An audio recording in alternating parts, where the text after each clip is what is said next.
This is Audible. Feeding Frenzy, a deep-sea thriller. Written by Robert Fael. Narrated by Kai Lanner. Chapter 1. Jean couldn't help but laugh as Sammy, her 18-month-old cockapoo, tore across the thin film of water coating the surface of the estuary.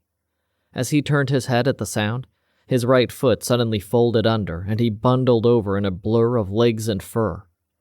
Jean's hand shot to her mouth in surprise and fear, but the tan-colored dog was on its feet in an instant. He shook himself and came careening back towards her. Jean smiled, shaking her head slowly. Sammy was absolutely filthy, his springy coat matted with sticky river mud. "It's going to take absolutely hours to get you clean," she thought. 40 feet away, Sammy skidded to a halt. He tilted his head to one side, his right ear raised slightly. "What is it, boy?" Sammy sniffed the muddy ground. Jean could hear a low, rumbling growl. She almost never heard him growl. That wasn't like her little man at all. "Sammy, come here, boy." Instead of moving towards her, the dog backed away a foot, still growling. Rather than adopting his usual perky, upright stance, he slunk into a low crouch, his head tight into his shoulders. Jean could see the tension in his body. She moved forward, aware of how the surface sucked at her boots. Close to the shore, the beach was light sand, but within 20 yards it turned to mud and silt. Numerous signs warned people not to venture too far. Pockets of soft sludge could easily trap the unwary. The surface looked smooth as glass, but suddenly you could find yourself ankle-deep in sticky ooze. If you were lucky, you just lost a shoe or a boot. Others found themselves held in a gentle but determined grip that would yield a couple of promising inches, only to drag them back again. But the mud wasn't the real problem. The returning tide was. A killer that crept up quietly yet alarmingly quickly. It wasn't dramatic. It didn't come with crashing waves or spray or foam, but it rose steadily, inexorably. 1 minute there was barely more than a trickle of water, then, just moments later, it was ankle-deep. Panic would set in when the water rose above knee-height, but cries for help would often go unheard. Even if someone were within earshot, rescue was unlikely. Vehicles couldn't travel across the treacherous surface without sinking. The chances of a boat launching and reaching the spot in time were close to zero. Jean was keenly aware of the dangers. She had been coming on vacation to this beautiful spot on the West Somerset coast for many years. She was always careful to follow a course well shy of the line of safety markers, and to keep an eye on her dog so he didn't get himself into danger. But now Sammy was backing away further, his growls interspersed with angry yips. "Not that way, Sammy," Jean called. "Come to Mummy." Her footing was getting increasingly difficult. A swirl of water washed across the surface. The ground seemed to want to slide away from under her. Each step came with a small slurp as she pulled her feet from the deepening gloop. She held her arms away from her body, fighting for balance. Emotions were tearing at Jean. Part of her yearned to rush to her little dog, but the idea of getting trapped here terrified her. Seawater nudged gently at the sides of her boots by way of warning. As if sensing some problem other than the one he was concentrating on, Sammy lifted his head. He glanced at Jean, then back toward whatever bothered him, then back to Jean again. "Come on, Sammy," she called. There was a pleading tone in her voice she fought to control. The last thing she wanted was to transmit her fear to the dog. Sammy took a few crab-like steps towards her, trying to look at two things at once. "That's a good boy, good boy. Come to Mummy. Come to Mummy, Sammy." He seemed to make a decision, turning away from the perceived threat and walking slowly towards her. Jean let out a long, quiet sigh of relief. She fumbled in her pocket for his leash. His tail wagged hesitantly as he stopped a few paces away. She held out her arms, encouraging him forward. "Good boy, Sammy. Who's Mummy's good boy?" She crouched a little, but in her eagerness she overbalanced. She landed with a muffled splash in water now deep enough to cover her hands. Sammy jumped back, running a circular route until he was a few yards away. He eyed her nervously. She wanted to cry out in frustration, but she held it in so as not to scare him. "Silly mummy," she chided, trying to settle her dog by injecting humor she didn't feel. "Look at silly mummy." She sat back on her haunches, lifting hands that were covered in cold, gelatinous filth and wiping them on the rear of her jeans. She leaned forward. One hand was now 6 inches deep in the dirty water. The other held the leash, stretching out towards her pet. Her eyes begged Sammy to come over. Finally, the dog obliged. With a shaking hand, she clipped into his harness. He licked her face. She wanted to weep, but managed a small smile as she ruffled a grubby ear. Sammy yelped, suddenly alarmed. He tried to back away, but Jean held on tight to his leash. He jumped almost vertically and spun around. Jean noticed a blur of red in the water where he had been standing. Had he cut his foot on something? She was distracted by a sharp pain in her own leg where it lay submerged in the fast-rising water. She tried to pull it away, but the mud was unrelenting. Sammy yelped again, pulling a paw up quickly. More blood mingled with the water. Jean felt another searing stab at her trapped limb. No, not a stab, but more like a bite. Then something rubbed along the hand she was using to support herself. Before she could lift it free, agony shot through her finger. She pulled it clear to see blood pouring from the severed stump.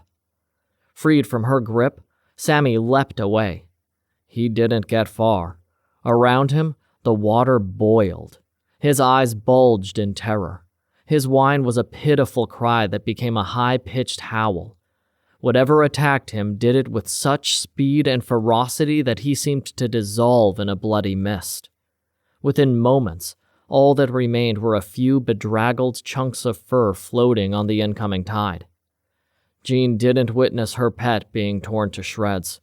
She was too busy trying to lift different parts of herself out of the soft but persistent grip of the estuary surface as the water continued to rise. The bites became more and more frequent until she couldn't tell them apart. She was simply a writhing mass of pain. In moments, she was surrounded by a rapidly expanding halo of her own blood. She tired quickly, collapsing with a soft splash. Jean spluttered and coughed. She tried to raise her face out of the muck, but no longer had the strength.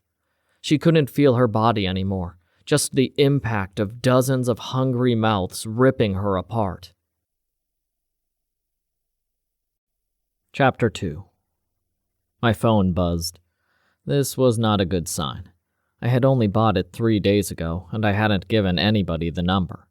My ex-employers were one of the few organizations capable of tracing the purchase so quickly, and I wasn't particularly keen to speak to them. So I let it go to voicemail. I had seriously considered not having a phone at all after launching my last one into the Thames as a parting gesture. I had nobody I really needed to talk to and zero interest in social media. But phones are useful as a sat-nav, and for music, and I would need to be contactable for work at some point, so I relented and bought the cheapest I could find. The problem is, if I turn it on, I'm no longer incommunicado, and that would spoil my vacation. The phone buzzed again. Persistent, those people. I reached across the small table and turned it off. I was parked up in a farmer's field amid the rather glorious countryside of the Lake District. My jaunt to Cumbria was supposed to give me some peace and quiet, a bit of alone time after having been let go, or downsized, or whatever the hell you want to call it. The scenery was beautiful, I'll give you that. But do you have any idea what time sheep wake up in the morning, or the amount of noise they make? They look idyllic from a distance, all white and fluffy, but up close and personal as dawn breaks, that bleeding drives you nuts. It's not like I slept late even, just later than them apparently. If it wasn't the sheep that woke me, then the bloody weather did. Have you ever tried sleeping in a camper van during a thunderstorm? I imagined it's what being inside a drum would be like. The motorhome may or may not have been a good idea. I had only had it a few weeks. It was a big old American thing called a Fleetwood Tioga. I say big. It wasn't a bungalow on wheels like those huge Winnebagos, but at 27 feet, it was a good size for a single guy. It had this rumbling 6-liter V8 Chevy motor, so it would barrel along at a fair rate, although I had already learned to be cautious. First, the brakes left a lot to be desired, and second, the petrol gauge dropped alarmingly quickly if you put your foot down. Fuel and economy were not words that went together as far as this van was concerned. My intention was to live in it for at least a few months while I thought about my future. I had known for some time that the axe was dropping, so I had put my flat in Enfield on the market. There was no need to be tied to London if I didn't have to visit the head office regularly. I had bought the flat in one of my more sensible moments after I left the army, and the increase in value over the last few years was bordering on obscene. So I banked a very nice chunk of change, not enough to retire on completely, but enough to give me breathing space. Financially, I was okay, and my former employer had offered me freelance work on an ad hoc basis. Whether that would bring in enough to keep me or where it would take me were unknowns. They did have their tech people fit the van with Wi-Fi and provided a secure laptop, so I didn't ought to grumble even if it made being incommunicado something of a challenge. I didn't ought to turn my phone off either. In my line of work you need to be accessible, 24/7 accessible. As if on cue, the phone buzzed again. I knew I had turned it off. I recall reading that certain agencies could turn on mobile phones remotely, but I thought it was just an internet myth. It seems it wasn't. I picked up. "WSI," I said, trying for a thick American drawl. "Hollis? You have reached the offices of Weird Shit Investigators. How may I direct your call?" The voice on the other end was not amused. "Very funny, Hollis. Stop pissing about." "Yes, ma'am," I said, giving a lazy salute with my free hand. The lady on the other end was my former boss, Assistant Director Mary Cavendish of the Security Service, commonly known as MI5. She was head of department for non-specific threat response, a catch-all term for things that fall outside the MI5's usual remit of intelligence gathering and counter-terrorism. In other words, weird shit. Stuff people have trouble explaining or understanding, but which might pose a threat to national security or the populace in general. A lot of time was spent investigating and debunking reports of aliens.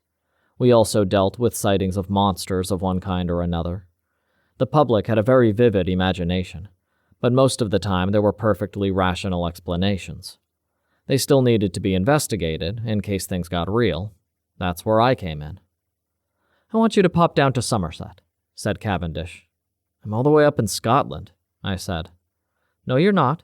You're in a field near Bowness on Windermere, with quite a few sheep by the look of it." I could hear a slight smile in her voice. I liked Miss Cavendish. You needed to be tough to get to her position, but she wasn't like the old guard, many of whom issued orders without any idea of how to achieve them. She was smart, receptive to ideas, and supported her people the best she could. I was, however, a little concerned how she knew my exact location. I wondered about the full extent of what had been installed in my van. "Okay, boss, you got me. What gives in Somerset that you want me to travel 500 miles to take a look?" "It's 296 miles, and at this stage it's a missing persons report. Actually, a missing person, a dog, and some cows." "So why is that not the local plod's job?" "The local police are understaffed. The missing person and her dog could be an accidental drowning. The area has dangerous tides. The cows could be rustling. It's not uncommon." "Still, doesn't really seem like our kind of thing. What's to suggest there's any link?" "What the police don't know is that we are also missing a pair of Navy divers, same area, 2 days ago. When they didn't report in, the Navy sent out a patrol boat. They found the RIB the divers took out, but no sign of the men themselves. The Navy then launched a small submersible. It's the deepest part of the estuary, but still only a couple of 100 feet, and there shouldn't be anything there that would cause a problem. However, all the cameras found were the scuba tanks and a few small scraps of gear. The divers are still missing, and no bodies have been washed up." "Odd," I said, "but I really don't fancy the trek." I didn't particularly care one way or the other, and I realized I might be sounding a bit petulant, but I thought it might be an opportunity to test the boundaries of our new working relationship. Technically, she was no longer my boss. I was supposed to be an independent contractor, with the right to accept or turn down jobs as I saw fit. You are an independent contractor, of course, she said. Uh-huh. On the other hand, as a former member of Her Majesty's Armed Forces, you are still part of the regular reserve. As such, you are liable to recall in times of need and can be posted to wherever we see fit. Did you know that on the Falkland Islands, the sheep outnumber people 200 to 1? I knew Cavendish well enough not to ignore the veiled threat. I'll start the van, I said. Good idea. Your destination is Minehead. Call me in the morning. I was pretty sure I knew the route. I had spent time on Exmoor on military training exercises a decade ago. I opened my laptop to check anyway. Quickest was via the M6 motorway down to Birmingham, the M5 down past Bristol, then the A39 coast roads to Minehead. Google said 5 hours, 29 minutes. Yeah, right. If you've got a helicopter. Most of the British motorway system had been neglected for years. When the state of the surface got really bad, they patched 5-mile sections, bringing everything to a crawl. I couldn't imagine the trip was going to be any fun at all. Chapter 3. Mark Luxton and Terry Yandel had known each other their whole lives. Their earliest awareness of other people, apart from their parents, was of each other. It seemed entirely natural. Their fathers had been like brothers throughout their lives, and the two young men carried on the tradition. They also carried on the tradition of drift net fishing on the evening tide. Their fathers had done it to feed their families and to make a few shillings extra for Saturday night boozing and a week's holiday, once a year, in a damp caravan in Weston-super-Mare. The netting was done at night simply because both men had day jobs. The same was true of Mark and Terry, in that they were both working men. Mark, who locals called a strapping lad on account of his considerable size, worked at the local paper mill. Terry, an inch taller but of more slender build, had a ropey musculature that was the product of hard labor doing whatever was needed on local farms and building sites. However, these days the main reason they fished at night wasn't because of work commitments, but because drift netting off the West Somerset coast was now illegal. Nevertheless, here they were, waist-deep in the cool estuary waters a half-mile west of the Watchet Marina. They worked by moonlight, hanging nets off support poles to catch whatever passed. A couple of years back, they had considered packing it in.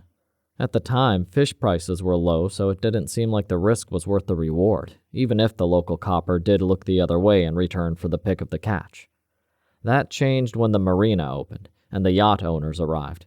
Suddenly their catch was not only in demand, but fetching very good money. Not that the visitors cooked the fish themselves, but the increase in custom meant the local pubs and restaurants couldn't get enough. Despite Watchet being a safe harbor, the nearest fishmonger was actually 15 miles away. If local publicans and chefs could avoid that trip, they would. Mark and Terry were happy to oblige in return for pockets full of cash. Tonight, the sea was calm, the weather mild, and both men were enjoying the well-practiced routine taught by their fathers. It wasn't always like this. Rough weather was common, and then the work was hard. Though they wore chest waders and waterproof jackets, they couldn't manage the nets with gloves on. At times, the wind would lash salty rain across face and hands, making even their toughened skin raw and cracked. Often in winter, either the waters were too rough to come out here at all, or the cloud cover made it impossible to see. They briefly toyed with the idea of lamps on safety helmets, but if the conditions were that difficult, it was safer to stay home. Occasional scarcity only made their catch more in demand anyway. Tonight, though, everything was right with the world. Eddie at the Bell wants a couple brace of bass if we got 'em, and all the sprats we can let 'em have, Mark shouted over the noise of the waves as they rattled across the shale shore. Yeah, and I bumped into Mario from the Italian. He wants any doggies we catch, said Terry. Rock salmon, Mark corrected with a laugh. Fucking silly name for a dogfish, said Terry. Who thought that one up? Some chef, I expect. More likely to sell it if it sounds posh. Mind you, same could be said of Mario. How's that? His real name's Clive. Both men laughed, then fell into a companionable silence as they finished hanging the nets. Dropping down the anchor for a pint later? Terry asked. Yep. I'll be down there about 9. Having finished their task, the two men started taking long, slow strides through the water, heading for the shore. Terry had been tending the nearer end and had about a 10-yard lead. "Shit!" he yelped suddenly. "You all right, mate?" "Yeah, must have trod on something. I think the bastard thing has gone straight through my boot." "Probably those ignorant twats in them yachts throwing empty gin bottles over the side." "Fuck!" Terry shouted a second time. "Christ on a... Ah!" He started to fall forward, grabbing the last of the poles supporting the nets. He looked like he was doing some kind of weird dance, trying to raise his feet out of the waves. His movements were slowed by the drag of the water. "Terry, what the hell's going on?" But Terry couldn't answer. He looked across at Mark, who even in the half-light could see eyes that were wide with pain and fear. A half-strangled scream came from Terry's throat. The sound made Mark wince. Suddenly, the sea around Terry was churning violently, and Mark could do nothing but watch as his friend seemed to dissolve into the dark, swirling water. And then the sea was calm again, and Terry was gone. Mark stood frozen in shock, doubting what he'd seen, trying to understand what had just happened. He'd fished these waters his whole life. Once in a while you might see a small shark, but not this close to shore, and nothing big enough to attack a full-grown man. He continued to stare at the spot where Terry had gone under. Part of him knew he should be moving, but the message didn't get to his legs and feet. Something beneath the water bumped into his wader, down by his foot. Then he felt a stabbing pain in his ankle. Chapter 4. The M6 and M5 motorways are long gray ribbons of boredom, interspersed with all too brief flashes of the beautiful English countryside.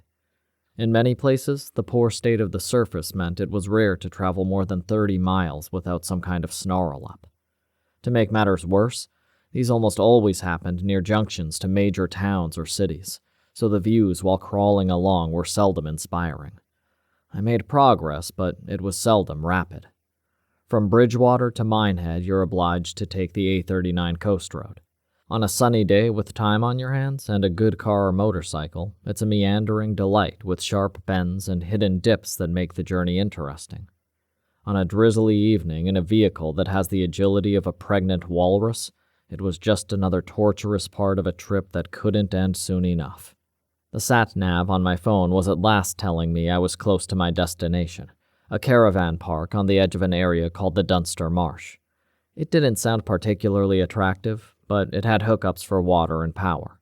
It was cheap, and it was only a 10-minute drive from where I needed to be tomorrow. I could have risked driving into town and pulling up in a supermarket car park or along a quiet road, but parking like that in a vehicle the size of the Tioga often wasn't legal. The last thing I needed was some bored policeman rousing me out of my bed and moving me on at 3 a.m. So, caravan site it was. What looked like an old garden shed passed for reception. I paid a bored teenager for a single night and drove along broken concrete paving to the indicated space. What the sat-nav claimed would be a 5-hour, 20-minute trip had actually been just over 7.5. It was now 7:45. The campsite facilities went no further than toilets and showers, so I made myself something to eat, poured a glass of wine, and turned on my laptop to check through what little information we had so far. The department's tech people had set up a secure portal for information exchange. I logged in and found the best part of sod all. There was a newspaper clipping from the Bridgewater Advertiser showing a ruddy-cheeked farmer called Tom Pullman complaining that the policing on Exmoor was a shambles. He didn't say how he expected the small local force to cover several hundred square miles of field and forest, but he was understandably pissed about losing half a dozen young heifers. I did note that they were grazing in a field at the end of a single-track lane that ran down to the shoreline. It wasn't inaccessible, but nor was it a quick and easy in and out.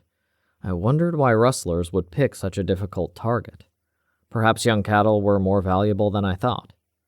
There was also a police report on the missing woman, Jean Settle, and her dog Sammy. Alfie Rolls, the proprietor of the Cleve Bay Caravan Park, had phoned it in at 9:30 a.m. on Monday 15th after not seeing either of them since Saturday morning. He checked her accommodation, letting himself in with a passkey when she hadn't answered his knock. She was a regular visitor, and he was concerned.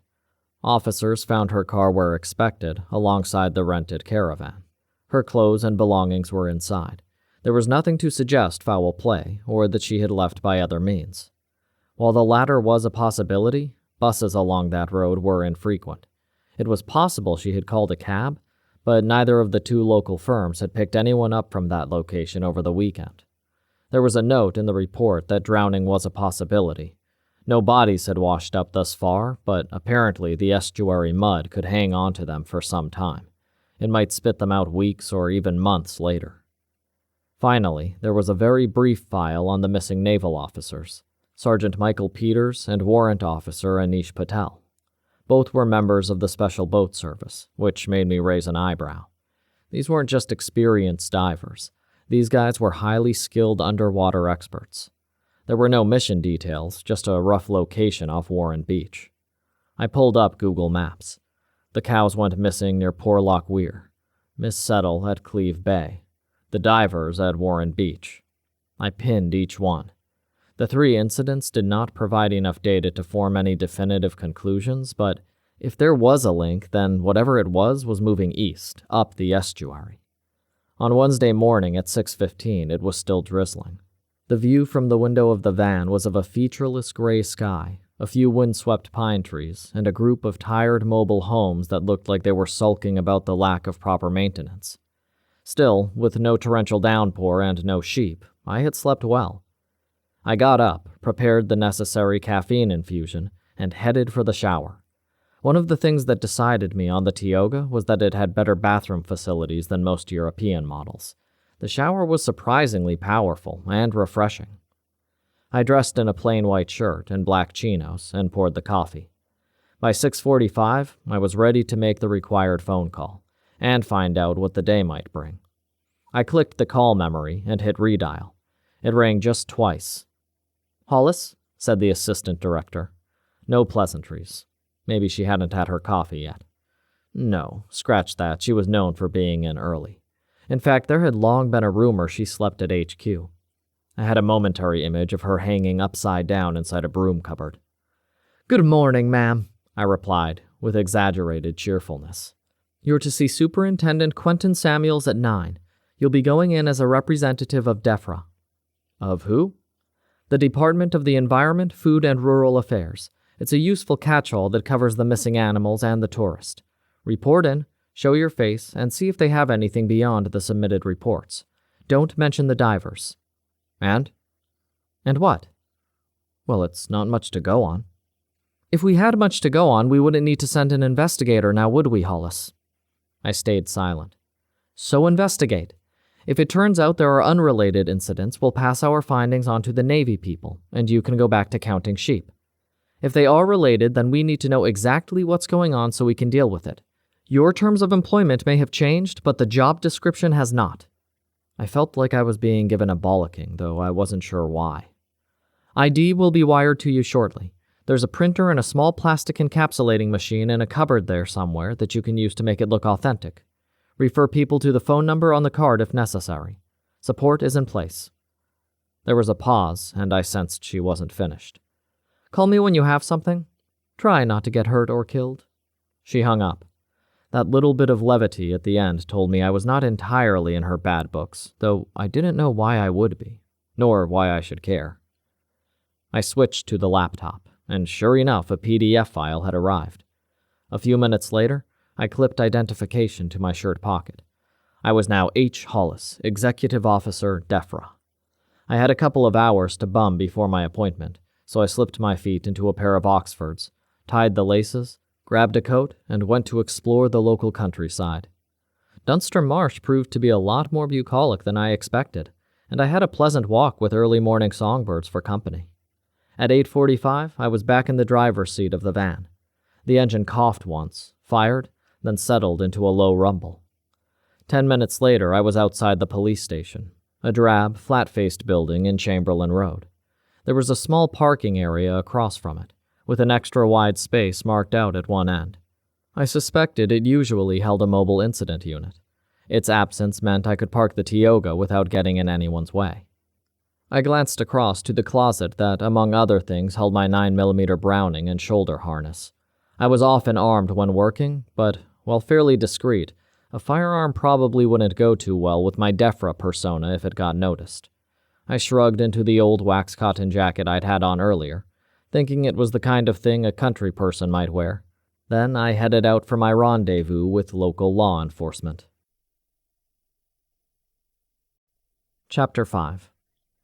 Inside the drab police station was a drab reception area with a row of beige plastic chairs along one wall. On the opposite wall was a sliding window fitted with obscure glass. There was a bell push by the side. I did the necessary. I heard the scrape of a chair, and the window slid open to reveal a constable who I guessed was in his middle to late 20s. His uniform was neat, and his smile friendly. "Good morning, sir. How can we help?" "Hollis, from DEFRA," I said. "Here to see Superintendent Samuels." "Do you have some identification, sir?" I opened my coat to show the plastic card clipped to my shirt pocket. "Thank you, sir. He's expecting you. Through the door at the end, up the stairs, second door on the right. I'll let him know you're on the way up." "Thank you. I've parked my camper van opposite. Will it be okay there for a while?" If he was surprised I had turned up in such an unusual vehicle, he didn't show it. "Not a problem, sir. We used to have a mobile incident unit, but it got moved back to Bridgewater. I wouldn't leave your van unattended after dark, though.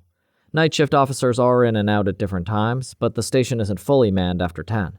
It's quiet out here on the edge of town, and you might get some local scrote wanting to take a look inside." I nodded my thanks for the warning, headed through the door, and climbed the stairs. Gray carpet throughout. Cheery. The door was marked with a simple nameplate. I knocked. "Come," said a low, authoritative voice. I did as asked. I try not to make assumptions, but we all do, don't we? For me, the name Quentin suggested someone studious, or maybe arty. I had pictured a velvet smoking jacket and one of those slender black cigarettes.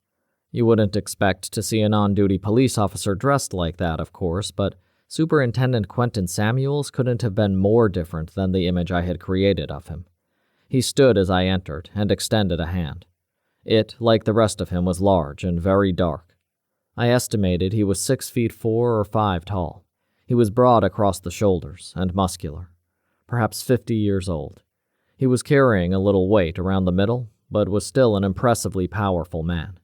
His handshake was firm, but not unnecessarily so. "Sit, please," he said. I sat on a gray office chair in front of a regulation office desk with piles of regulation paperwork in neat stacks at either end. Superintendent is the top rank in a small provincial police station like this one, but the only sign of his status was a framed certificate on the wall behind him. To my right, a window looked over the street. I could just see the roof of the Tioga. "You've read the MISPER," said Samuels. I thought it interesting that he used police slang for the missing persons report. "I have."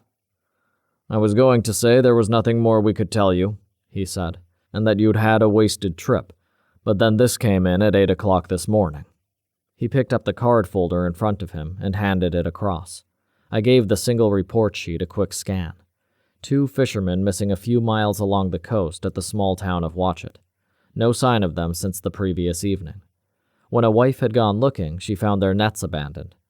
Given that it was a clear indication of illegal poaching, there was no way they would have left those behind. Normally, a missing persons report would have a 24-hour delay before action was taken, but clearly something serious had happened. Samuels put his palms on the desk and leaned forward, a practiced move intended to intimidate. "So, what can you tell me?" he said. I'm not a small man myself, and I've been around. While the tactic didn't have the effect he intended, him asking me the question took me by surprise. "I'm not sure I understand," I said. "Well, I'm not buying the DEFRA angle for a start. I've been a country copper for a long time, and I've never known rural affairs to have investigating officers. Then there's you. You're casually dressed, and maybe you could do with a haircut, but you stand and sit too straight. You look like military to me." "I can assure you I'm not," I replied. He frowned like he wasn't convinced. "I don't believe you, but that's not my concern. What is my concern is the safety of the people who live and work around here. and that of the thousands of tourists we get every year. We have Mispers in 2 locations. One could be put down to an unfortunate drowning. There's no way that happened to 2 fit local lads who were practically brought up in the water. If you have pertinent information, you need to share it with me." He paused, leaning into his hands a little more for emphasis. "Trying to work in this area can be difficult without my help." I liked that he was committed to his job. I didn't like being threatened, however veiled. "Honestly," I lied, "I've got nothing more than you have." "Then I'll let you get on with your day," he said. There was a hint of anger in his voice. He reached across the desk for the report, closed it, and placed it on the pile to his left. He selected another from the pile on the right, opened it, and started to read. No more pleasantries. I was being dismissed. Back inside the Tioga, I dashed off a quick email to headquarters. They should get a copy of the police report through the usual channels, but I wanted to make sure they had all the relevant info in case the superintendent accidentally lost the paperwork. That done, I opened Google Maps. I added another pin at Watchet. Further east again. If something was killing people, and it seemed increasingly likely, then that something was in the water. Chapter 6.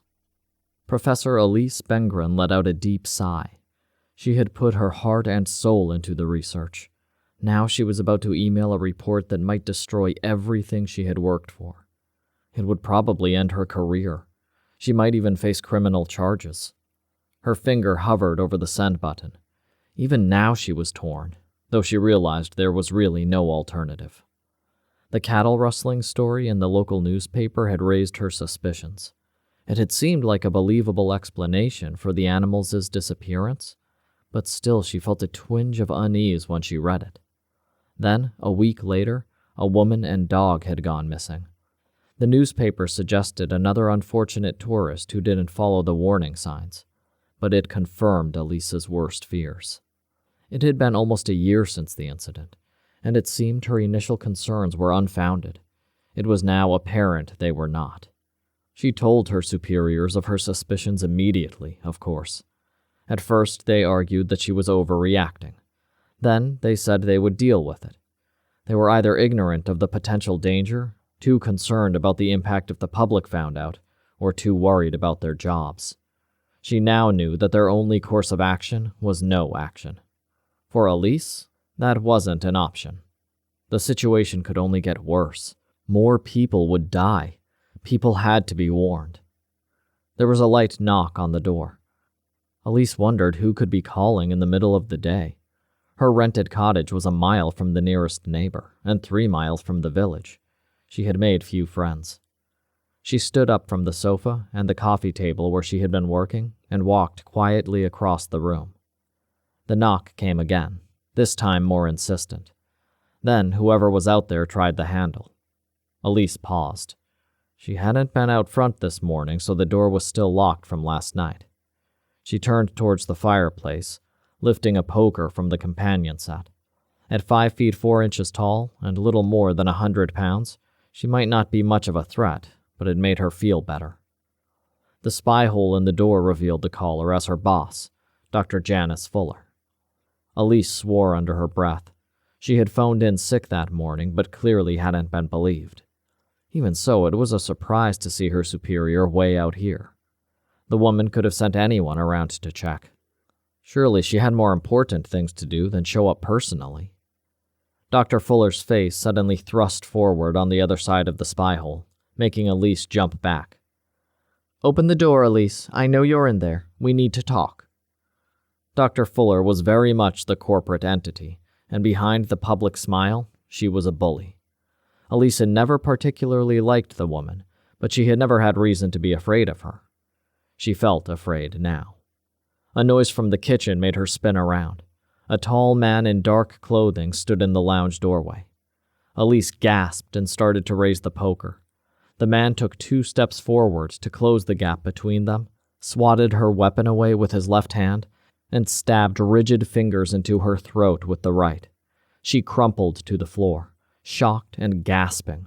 She stretched out an arm, trying to pull herself across to the laptop on the low table in the middle of the room, said the man, grasping her by an ankle and dragging her effortlessly across the floor. With his other hand, he unlocked the door. Dr. Fuller walked in. I want her immobile but not dead. Blood needs to be pumping when you sever the limbs. She handed the man a small wetsuit. Get this on her. When you're done, dump her somewhere between Cleve Bay and Watchet Harbor. High tide is in an hour. Elise drew in a rasping breath. Her left hand clawed weakly at the carpet. The woman stepped across to the table, picked up the open laptop, and dropped it alongside Elise's head. Want this, do you? She stamped a stiletto-shod foot into the middle of the screen, then repeated the action on the keyboard. She bent, closed what remained of the device, and handed it to the waiting man. Douse it in petrol and burn it, then dig a hole somewhere and bury it. I don't want any chance that someone could recover the hard drive. Elise wheezed weakly. Janice Fuller kicked her spitefully in the ribs. Shut the fuck up. It's your own fault. If I thought you would stay quiet, none of this would have been necessary. Couldn't be trusted, though, could you? Had to try and blab to the press. She kicked her again. Get her in the van. I'll tidy up here. She reached into her shoulder bag and handed him a phone. Destroy this and yours when you do the laptop. If I need you again, I'll message your employers. Chapter 7. It was 10:30 in the morning, and I didn't have a whole lot of anything to do even though there were 2 more people missing. Adding experienced local fishermen to the list meant there was very little chance we were talking about accidents or coincidences anymore. It made the situation more serious, of course. The problem was I had absolutely nothing to go on. Aside from a few scraps of shredded wetsuit, there was zero physical evidence. There were no witnesses. At the moment, the investigation was dead in the water, if you'll pardon the pun. What was my next step? When the going gets tough, the tough get breakfast. You can never rely on the weather at an English seaside town, but you can almost invariably rely on there being at least one cafe serving large plates of the fried, artery-furring delights known as the full English or all-day breakfast. The content is pretty much the same from one end of the country to the other. Eggs, sausages, bacon, beans, mushrooms, tomatoes, fried slice or toast, and if you're lucky, black pudding. This gastronomic tour de force is accompanied by a large mug of insipid tea, but it's usually better than the coffee they serve. While I often eat a healthy breakfast, there are some times when dry wheat bread and fruit juice just don't do the trick. I considered driving the Tioga into town, but it seemed safe enough where it was for the time being. From what I remembered, the seafront was about a 20-minute walk, and, as my old man used to say, I wasn't made of sugar, so a little rain wouldn't do me any harm. I grabbed my jacket. I thought about taking the Browning, because that was my habit, but decided against it. It was the middle of the day on the sleepy west coast of Somerset. I couldn't imagine firearms would be necessary. An hour later, I had eaten my way through a huge pile of food cooked in so much fat and oil it probably ought to have carried a health warning. My digestive system was churning away like an overloaded cement mixer. What the hell? I enjoyed it. Next up, a bracing walk along the seafront. This was more than just a half-hearted attempt at exercising off the breakfast excess. It was also designed to while away some time before I could decently consider finding a good pub. Purely as a mental stimulant, you understand. I read somewhere that alcohol in moderation helps loosen the synapses and enhances problem-solving. It was still a few minutes short of midday, though. A little early, even for me. The main road along the Minehead seafront goes by the grand name of the Esplanade. Alongside it is a broad and not unattractive pedestrian walkway that runs from the historic steam railway west towards the old port. It was probably very pleasant on a sunny summer's morning, but today it was drizzling and the air was damp and chilly. My walk might not be as long as initially intended, and a warm hostelry seemed more inviting by the minute. As I strolled along, I was suddenly forced to step sideways in order to avoid what some ignorant dog owner should have picked up. As I did so, I noticed a man some distance behind me. He wore a dark blue windbreaker, a baseball cap, and had a satchel slung over his shoulder. He stopped and checked the timetable at the bus stop. Something about his movement wasn't quite natural. I've been followed from time to time. Professionals are difficult to spot. Amateurs try too hard to go unnoticed and end up exaggerating their behavior. My initial impression was that this guy fell into the second category. I strolled on. A little further along the walkway, there was a bench that faced the sea. It was empty. I stopped, put my foot up, and pretended to fix my shoelace. The guy in the windbreaker pulled up abruptly. He hesitated, then lifted his hand to his head, looking around like he'd forgotten something. Overacting again. So he was definitely following me. I would need to find out who he was and what he wanted, but I didn't want to get into it out here. He wasn't large and might be harmless, but size is never an indication of ability, so I was cautious. Also, while there weren't many people around, an altercation on the seafront would attract attention, which I always tried to avoid if possible. I decided to walk some more and see what happened. A few minutes later, we were nearing the end of the esplanade, and a sagging, timber-framed pub called the Old Schooner. A warm room and a tepid pint of real ale seemed rather tempting about then. It would also be interesting to see how my new friend reacted. The inside of the pub was a confusion of fake beams, prints of old ships, horse brasses, bits of net, and what I assumed was old sea fishing gear. It looked like it used to be 2 rooms that had been knocked into one, with a long wooden bar facing the front door adorned with a couple of ship's wheels. Behind the bar, a man was filling shelves with bottles. A young woman, who I assumed was the barmaid, was pecking at her phone with nails that would make Freddy Krueger jealous. She had a huge mane of shaggy auburn hair and plenty of curves.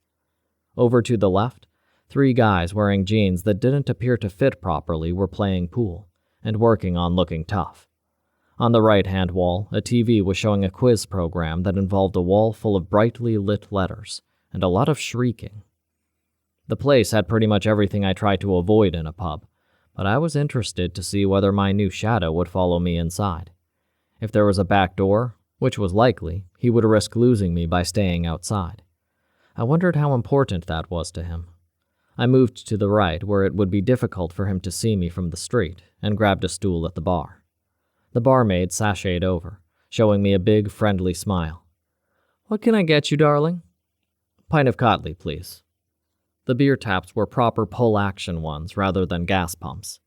The way the barmaid wrapped her hand slowly around the bulbous top was more than a little suggestive. She kept flashing me her eyes as she filled the glass. She brought over my drink, put it in front of me, and inhaled slowly, amplifying her shape. £2.70, she said, giving me lots of lip movement. I gave her a 5. "Be right back."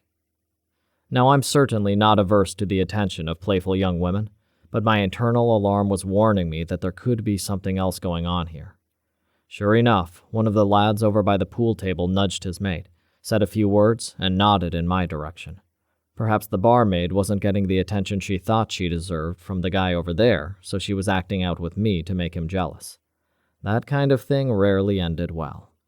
Everyone's focus was momentarily distracted by the sound of the door opening. The man in the windbreaker came in. He took a quick look around the room and found a stool at the other end of the bar from me. The barmaid brought my change. Rather than just putting it on the bar, she waited until I reached out my hand. She made an exaggerated gesture out of placing it on my palm, then turned away to serve her new customer. Over by the pool table, tough guy number 1 downed the remainder of his pint of lager and walked over. He had a buzz cut, and aside from the loose-fitting pants, was wearing one of those sculpted t-shirts designed to show off how muscular he was. Sporadic tattoos completed the look. He scowled at me and curled his lips into a snarl. I wondered whether he perfected it in front of a mirror at home. "You coming on to my bird?" he said. It was the second time today that someone had tried to intimidate me, and I was not happy about it. "Fuck off, kid," I said. I could see it surprised him. While I'm a bit larger than average, I have quite an ordinary face. I don't look aggressive. He soon recovered. "What did you fucking say to me?" There are several reasons I favor a well-made pair of Oxford shoes. They're comfortable to wear all day, and they last for years. Also, the leather of the toe is very hard indeed. I lashed out with my foot, catching the guy in his left knee. He yelled, and as he bent to the side, I stood and hit him hard in the ear. His head went down, and I brought my left knee up. He crashed into the side of the bar and crumpled to the floor. He wasn't out cold, but he was definitely groggy. For a moment, I thought about stamping on a hand or elbow as he lay sprawled there, but it seemed a little excessive for a scuffle in a pub. The barmaid was now wailing and calling me all kinds of unpleasant names. She tottered out from behind the bar to minister to her fallen hero. Over by the pool table, his mates were looking at each other, then at me. I could see the tension in them. They had probably been in a fight or two, but there was usually a lot of pushing and shoving before things got nasty. I could see that my swift, full-on violence had taken them by surprise, and they were unsure of how to deal with it, particularly as their leader was out of action. I moved casually to my left, into the space halfway between the pool table and the door. They looked at me, then decided to go help their friend. I left. Chapter 8. Outside, the drizzle had stopped, but the air was still muggy and the breeze cold. I stood for a moment, letting my pulse rate and adrenaline level drop. My hand was a little sore. Hitting people in solid areas like the head isn't without cost, but you don't think about it at the time. I would have a little bruising and stiffness around the knuckles for a day or two, but nothing of consequence. I was thinking that a pint would help. After all, I hadn't had more than a sip of the last one. I found myself wandering more or less aimlessly up the main drag toward the center of town. I passed small hotels, terraced homes offering bed and breakfast accommodation, and then a mix of shops. A glance in the window of an electrical store told me I still had my shadow. It seemed he had given up the attempt at covert surveillance, and now just watched me from the opposite side of the road. I thought about going over, but I got the feeling he had something he wanted to say, so he would come to me eventually. I came to a dog-legged four-way junction and turned right. A narrow one-way street meandered gently uphill. At the top, I could see a church. Halfway up on my right, a sign jutted into the street announcing the Smuggler's Rest. As good a place as any, I thought. Couldn't be any worse than the last one. The decor inside the pub looked a lot like that of the old schooner with a couple of key differences. No pool table and no TV. On my right was a cozy area where a log fire burned. There were a few dark wood armchairs padded in red velour, and the bar. To the left was a much larger area that had been set up for dining with plain wooden tables and wheel-backed chairs. Another fire crackled over in the far wall. There weren't a lot of people in, but there was a nice buzz of conversation. I ordered a pint of Cotley Buzzard from a balding, middle-aged barman. Buzzard is a delicious dark ale that's probably a bit too soporific for lunchtime drinking, but I couldn't resist the temptation. I sat myself in one of the comfortable chairs over by the fire. It gave me a view of the door. I took a couple of big swallows of my beer, enjoying the strong, almost caramel flavor. In walked the guy in the windbreaker. He ordered a half pint of Codley Kestrel, which is a lighter and much more sensible beer, then walked over. "Mind if I join you?" he asked. Up close, I would guess he was in his early 40s. Thin, with a pinched face that reminded me of a rodent. Sparse blonde hair clung to a pale head.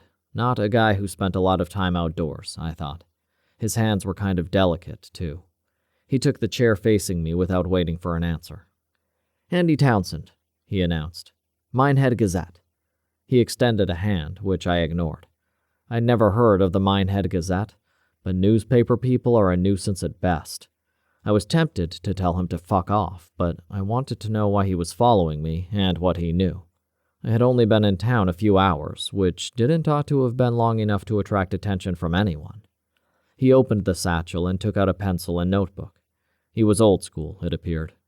"Would you like to tell me what you know about the disappearance of Gene Settle, Mark Luxton, and Terry Yandel?" he asked.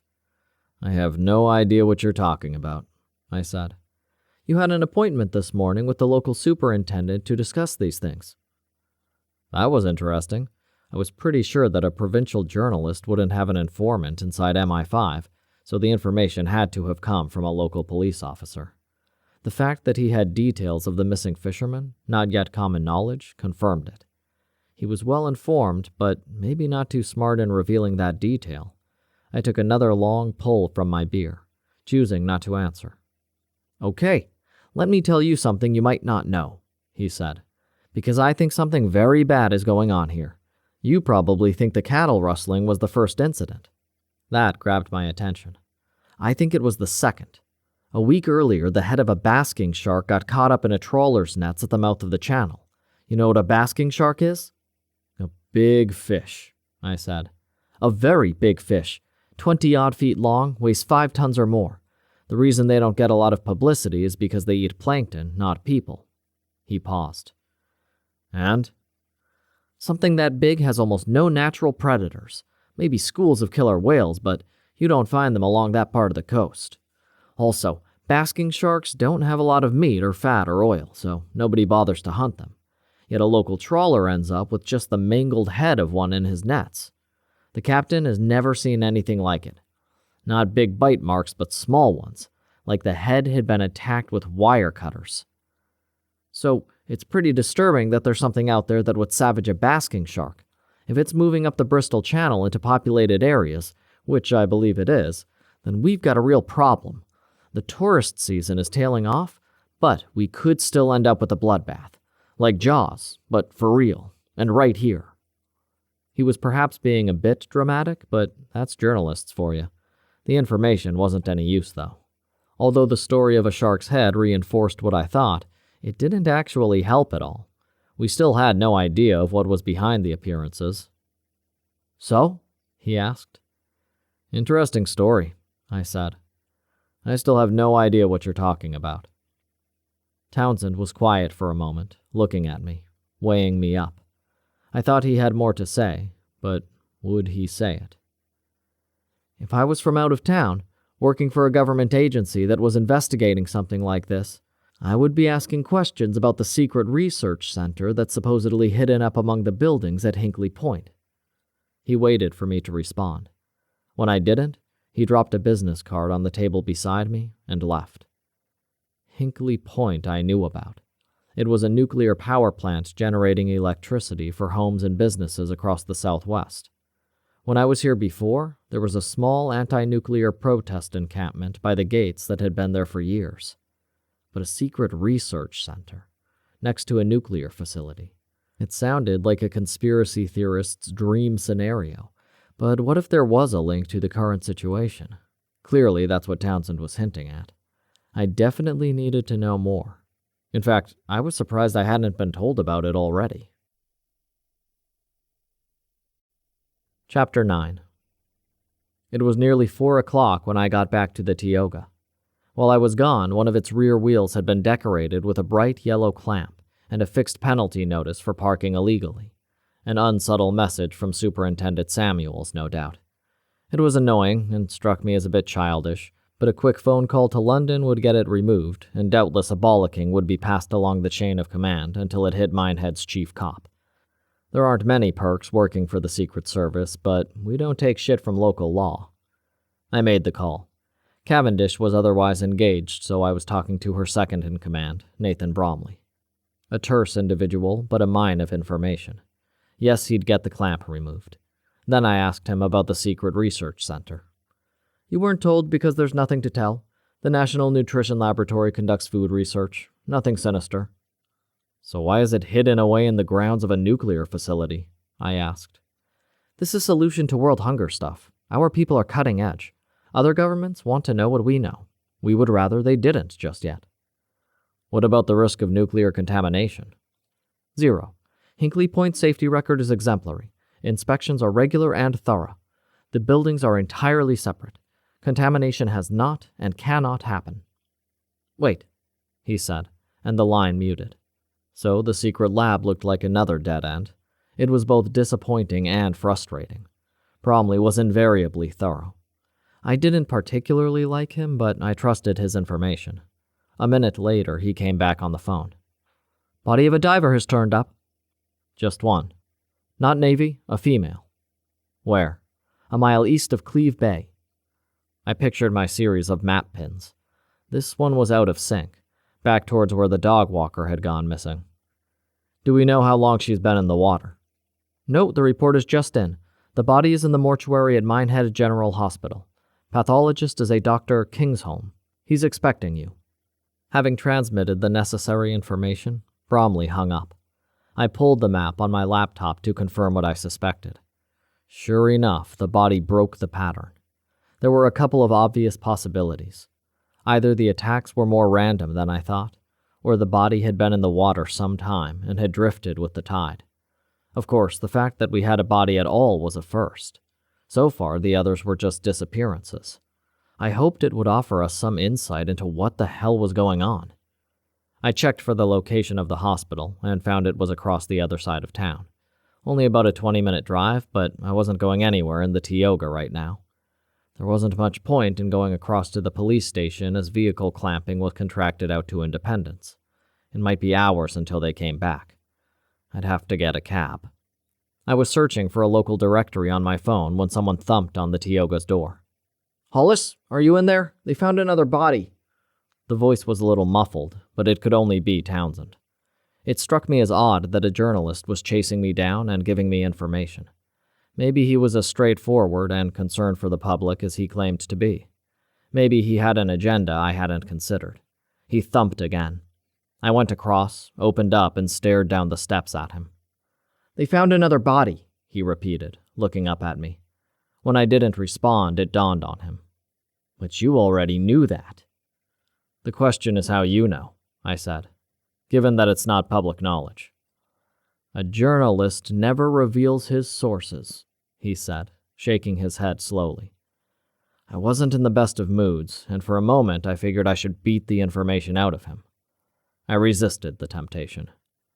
"Just fuck off," I said. He looked at the big yellow wheel clamp and back up at me. "I'm going over to the mortuary," he said. "I could give you a lift."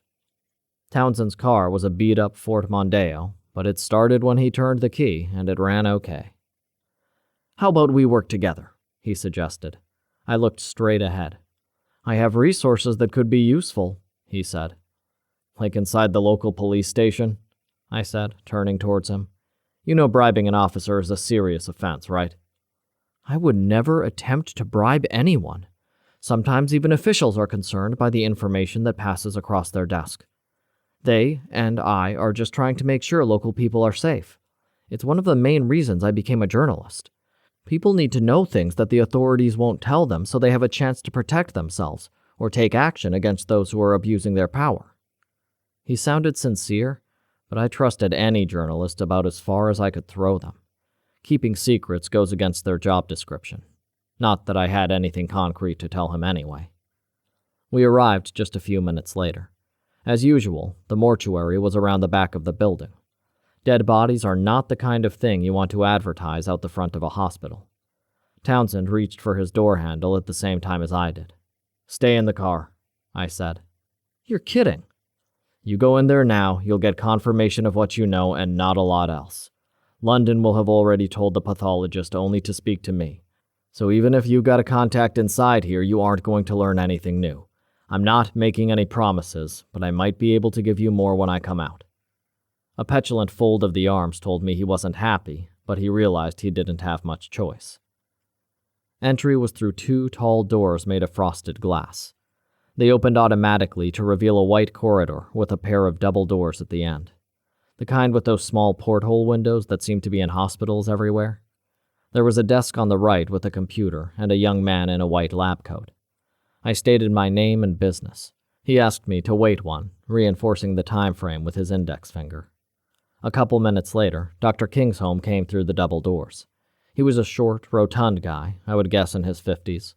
The hospital scrubs and surgical gloves were pretty standard. The long gray ponytail and black headscarf were not. "Hollis," he said, with a brief smile. "This way." I followed along another corridor and through more swing doors on the right into the mortuary proper.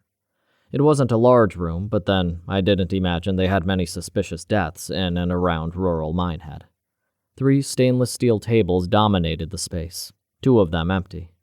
The third held a female torso in what was left of a wetsuit. The body looked strange without arms, legs, and a head, like someone had taken a carcass from a butcher shop and wrapped it in rubber. Except the stumps weren't cut cleanly. They were ragged flesh and shattered bone, what I imagined a shark might do. "I've not been here long," the doctor said, "so I haven't done a great deal more than start the paperwork." He nodded towards a laptop on a desk by the far wall. Let's have a look, shall we? He took a long pair of tweezers and started prodding and pulling at the torn skin and muscle near her armpit. He bent in for a closer look. His mouth twisted, and he frowned before moving up to the neck area.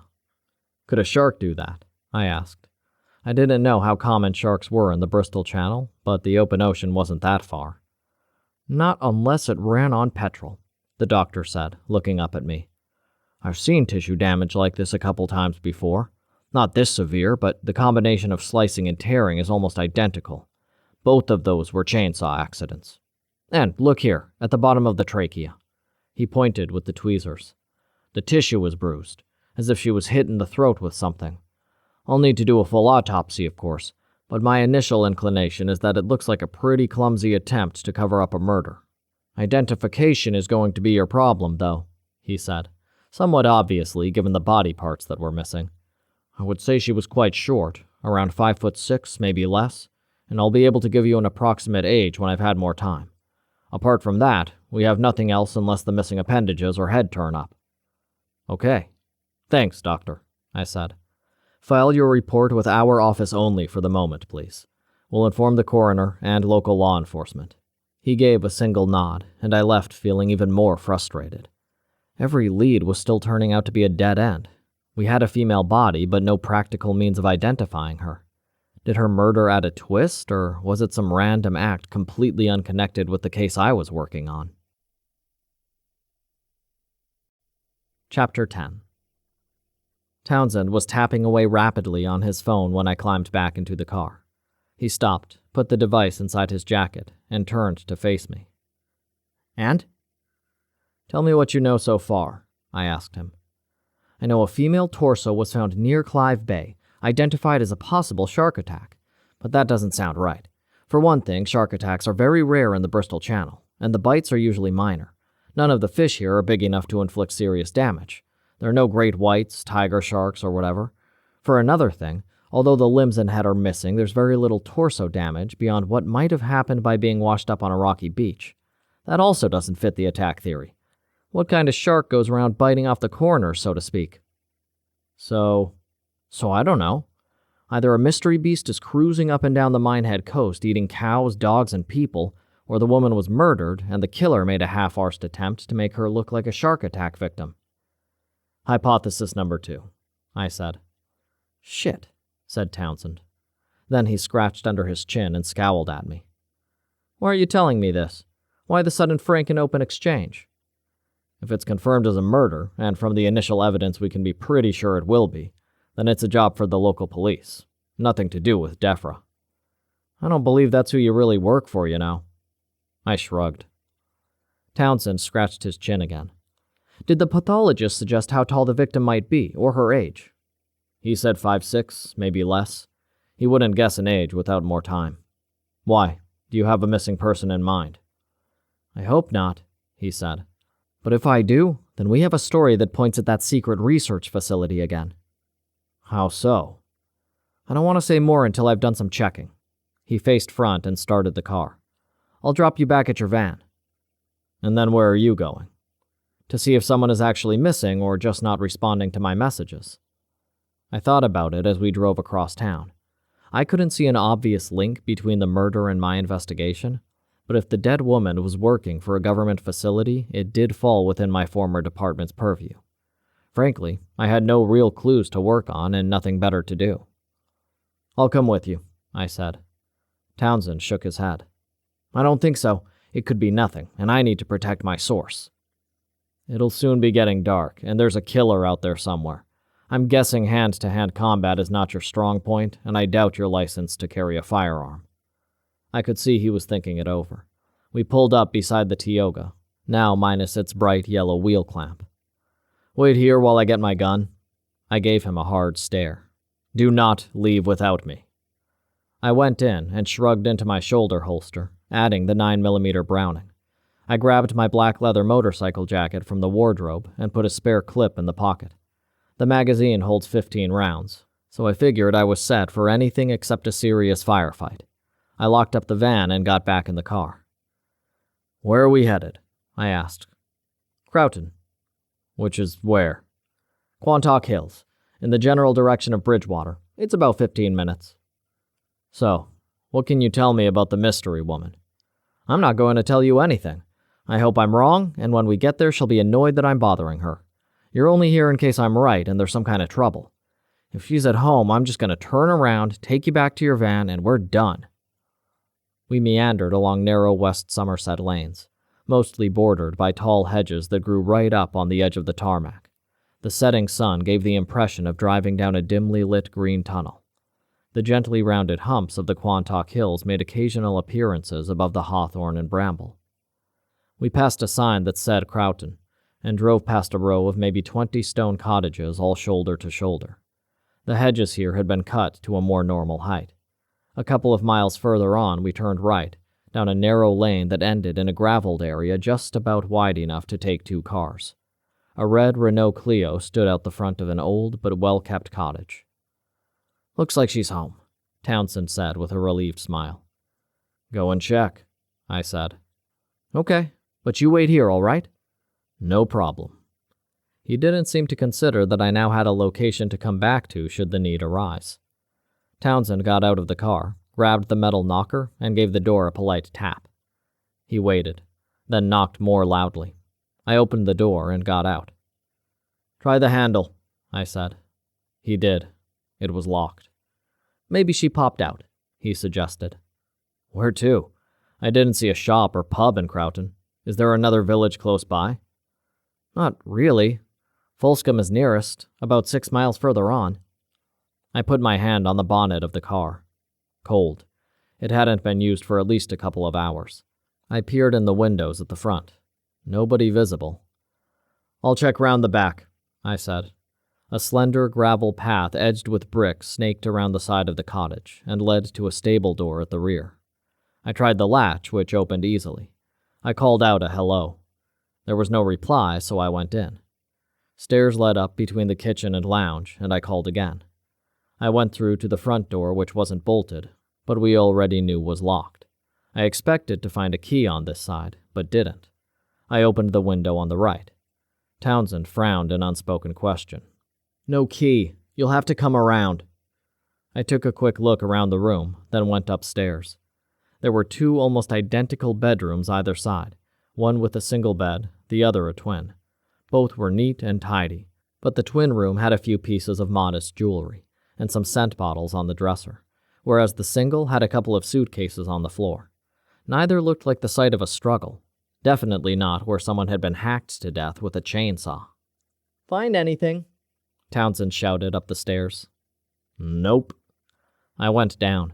Neither kitchen or lounge seemed to be the venue for the bloodbath either. I sat on the sofa, looking around the room.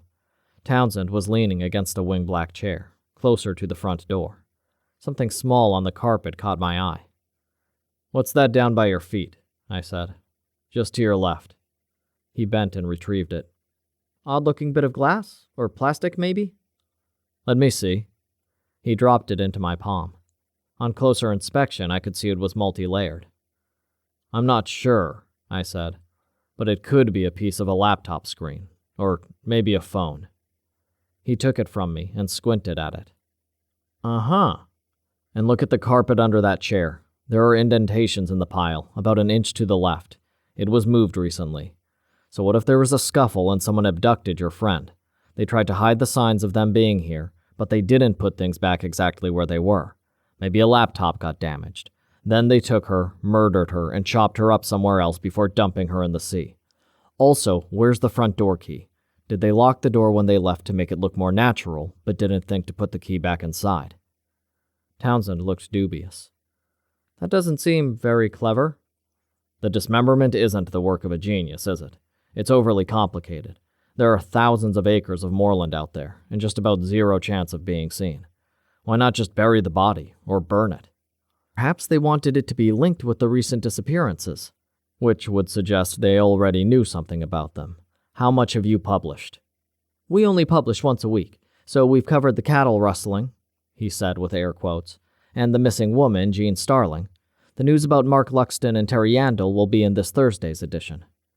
So, unless the story has popped up on the internet, the dumping of... If it's her, Professor Elise Bengren. The dumping of the professor would follow the pattern of attacks as publicized so far. They don't know about the fisherman, or they would have put the body in the water further east. I'm assuming Professor Bengren works at the National Nutrition Lab. Townsend confirmed with a slow nod. I checked it out, though, I said. It's a food research facility. They have some trade-related secrets, but I find it hard to believe they would be worth killing for.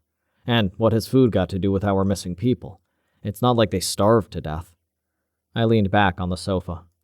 This wasn't really getting us anywhere. Also, I was thinking out loud, which is a habit of mine, but not a good idea in front of a journalist. At least I hadn't mentioned the missing Navy divers. How did you know about the professor anyway? I asked. I could see Townsend was struggling with whether to tell me more or not. She sent me an anonymous email last week, he said. After the Gene Starling story went out, she said I should investigate the lab. I'm just a local journalist. Most of what I find out is either by digging into public records or from talking to people. I have some useful contacts, but I can't get very far investigating secret government facilities. Also, at first I had no way to know whether she was just a crank. I replied to her message saying I needed something more concrete. The next day, she gave her name as proof. We had a bit of a back and forth, but she wouldn't give me any more. I got her address by checking contacts and local letting agencies and came out here to talk to her. I didn't get past the front door. I could tell she was worried about something, and I think she wanted to talk, but in the end she wouldn't budge and told me to go away.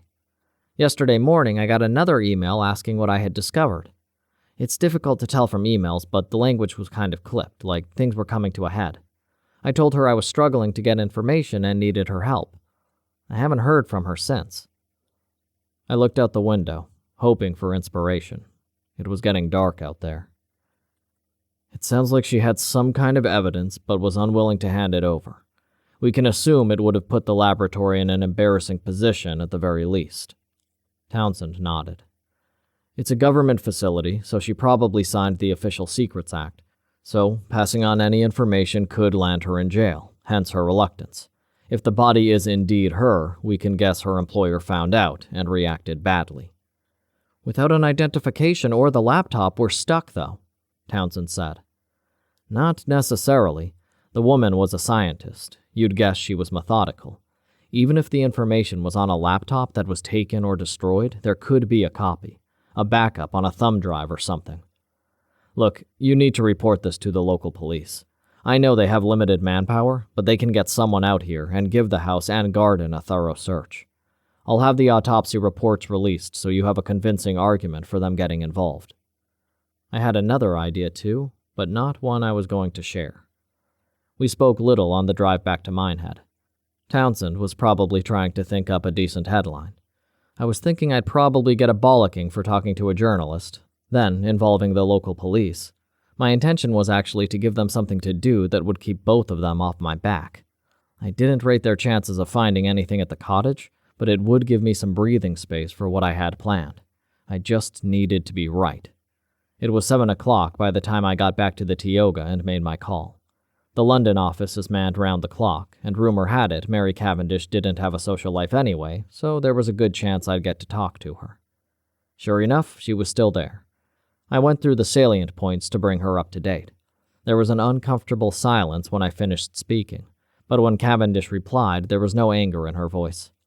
So, we now have a potential link to a person or persons at the National Nutrition Laboratory, but we don't know what bearing that has on incidents so far. That said, I get the feeling you're holding something back. I was. Most email services also provide online storage, I said. Like if you have a Gmail account, you also get Google Drive, and I believe they're actually pretty secure. I'm sure they're hackable if someone was determined enough, but it couldn't be done easily. We know Professor Bengren was using an anonymous email address. It occurred to me that maybe she was using the storage that came with it. The file, if it exists, could be there. Do we have that email address? No. I didn't want to alert Townsend to what I suspected. Though it wouldn't be a giant leap for him to suspect the same. It wouldn't, but he doesn't have the resources we do. If we hack the servers at the Minehead Gazette to get into his email, then we can trace the anonymous address that Professor Bengren was using. Then we can break into those servers to see if there's anything there. "Oh, is that all?" said Cavendish, her voice heavy with sarcasm. "We don't have a whole hell of a lot else." She ended the call. I made myself some pasta and pulled out my copy of The Kraken by John Wyndham for a bit of light reading. Chapter 11. As darkness fell over the Somerset countryside, a Volkswagen camper trundled quietly through the tiny hamlet of Kilve. It drove past the cricket club, then turned off the lane, and onto the small, grassy field that led down towards the beach. A few minutes later, another followed. Unlike the first, which was a classic 1966 split-window model, this was a sleek new California packed with all the latest gadgets. It parked carefully alongside its predecessor. An Eldest motorhome was next, followed by a Heimer. Within half an hour, a dozen vaguely similar vehicles had congregated and disgorged the occupants. Someone started a small fire, more as a focal point than for warmth. The last thing they wanted was attention. For one, they were parked illegally. For another, it might be awkward to explain the hooded robes and other paraphernalia. In truth, the Fine Coven were an unusual group, even among witches. With one or two exceptions, the membership had been drawn from the upper ranks of institutions like the Rotary Club, the Round Table, and the Women's Institute. They were all firmly middle class, if not properly wealthy. The classic camper actually belonged to Viscount Trelhorn. Their leader was High Priestess Lydia Rones, known professionally as Judge Rones. Their pagan beliefs were very much at odds with their public personas, and in general they practiced their craft in solitude. However, 4 times a year, they gathered in quiet locations such as this. Ceremonies were practiced, but far from the dark spellcasting some might imagine, this was earth magic, not any kind of devil worship. If energies were abroad amongst them, they were for healing, not harm. Nevertheless, they were all aware of how the story would play out in the tabloid press, hence the need for secrecy. After the formal gathering, the witches spent the remainder of the evening in quiet revelry, the exchange of news, and the occasional telling of tall tales.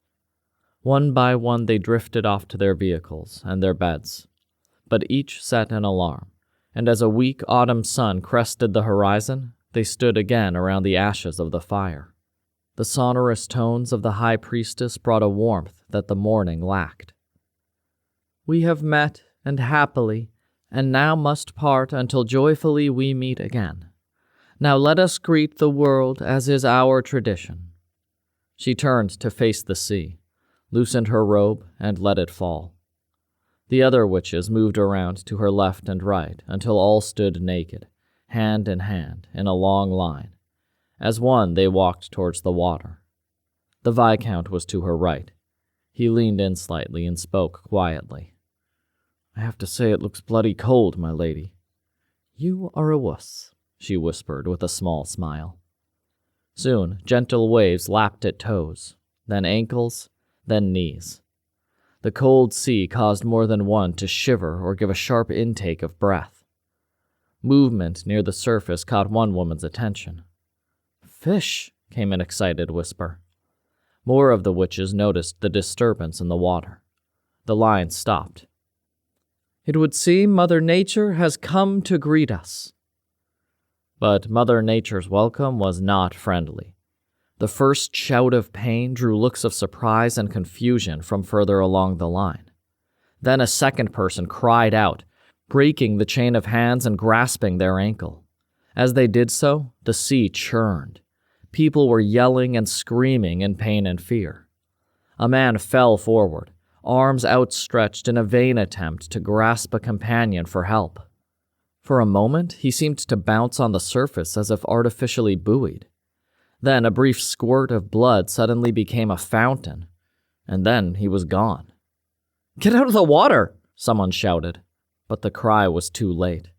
The salty foam turned red with blood. The men and women of the Fine Coven collapsed to their knees or fell headlong before being dragged under and torn apart. A few tried high-stepping towards the beach, only to find shredded flesh where a foot ought to be. 3 made the shore, releasing pitiful moans as they dragged themselves from the sea by arm strength alone. They escaped the terror, but not to safety. Soon, catastrophic blood loss would end their suffering. Chapter 12. I generally get up around 6 or 6:30. It's a habit from my military days. I was just making coffee when my phone rang. Caller ID told me it was Cavendish. It reinforced the rumor that she never left the office. When I answered, I thought I could hear traffic in the background, so maybe she was mobile. "We have two situations," she said. I could tell from her tone that it wasn't good news. "There has been an incident on the coast near the village of Kilv. We have 3 bodies and others missing. We cannot confirm numbers at this point. The Army has sealed off the area. As a result of your suggestion and the information we acquired, military personnel have also secured the National Nutrition Laboratory. Employees will be detained on arrival. I will give you a full briefing when I get there, which should be between 9:30 and 10 o'clock. Given how long it takes to get to Somerset from central London, it confirmed she must be calling from her car. I want you to go to Kilv and assess the situation. Lieutenant Kumari is the senior officer on site. It's only a matter of time before local law enforcement hears about the situation, and doubtless your friend from the paper. The lieutenant has been informed that neither is permitted access at this time. Am I clear?" "Yes, ma'am." "I'll text you when I have a more precise ETA. Meet me at the laboratory." I had now looked at the map often enough to know that Kilv was further east again from the disappearance of the fishermen. That confirmed the progression along the Bristol Channel. Apart from the professor, which we knew to be misleading, this was the first time we had actual bodies. The number of them, plus others apparently missing, made this the most lethal incident so far. Was that coincidence or escalation?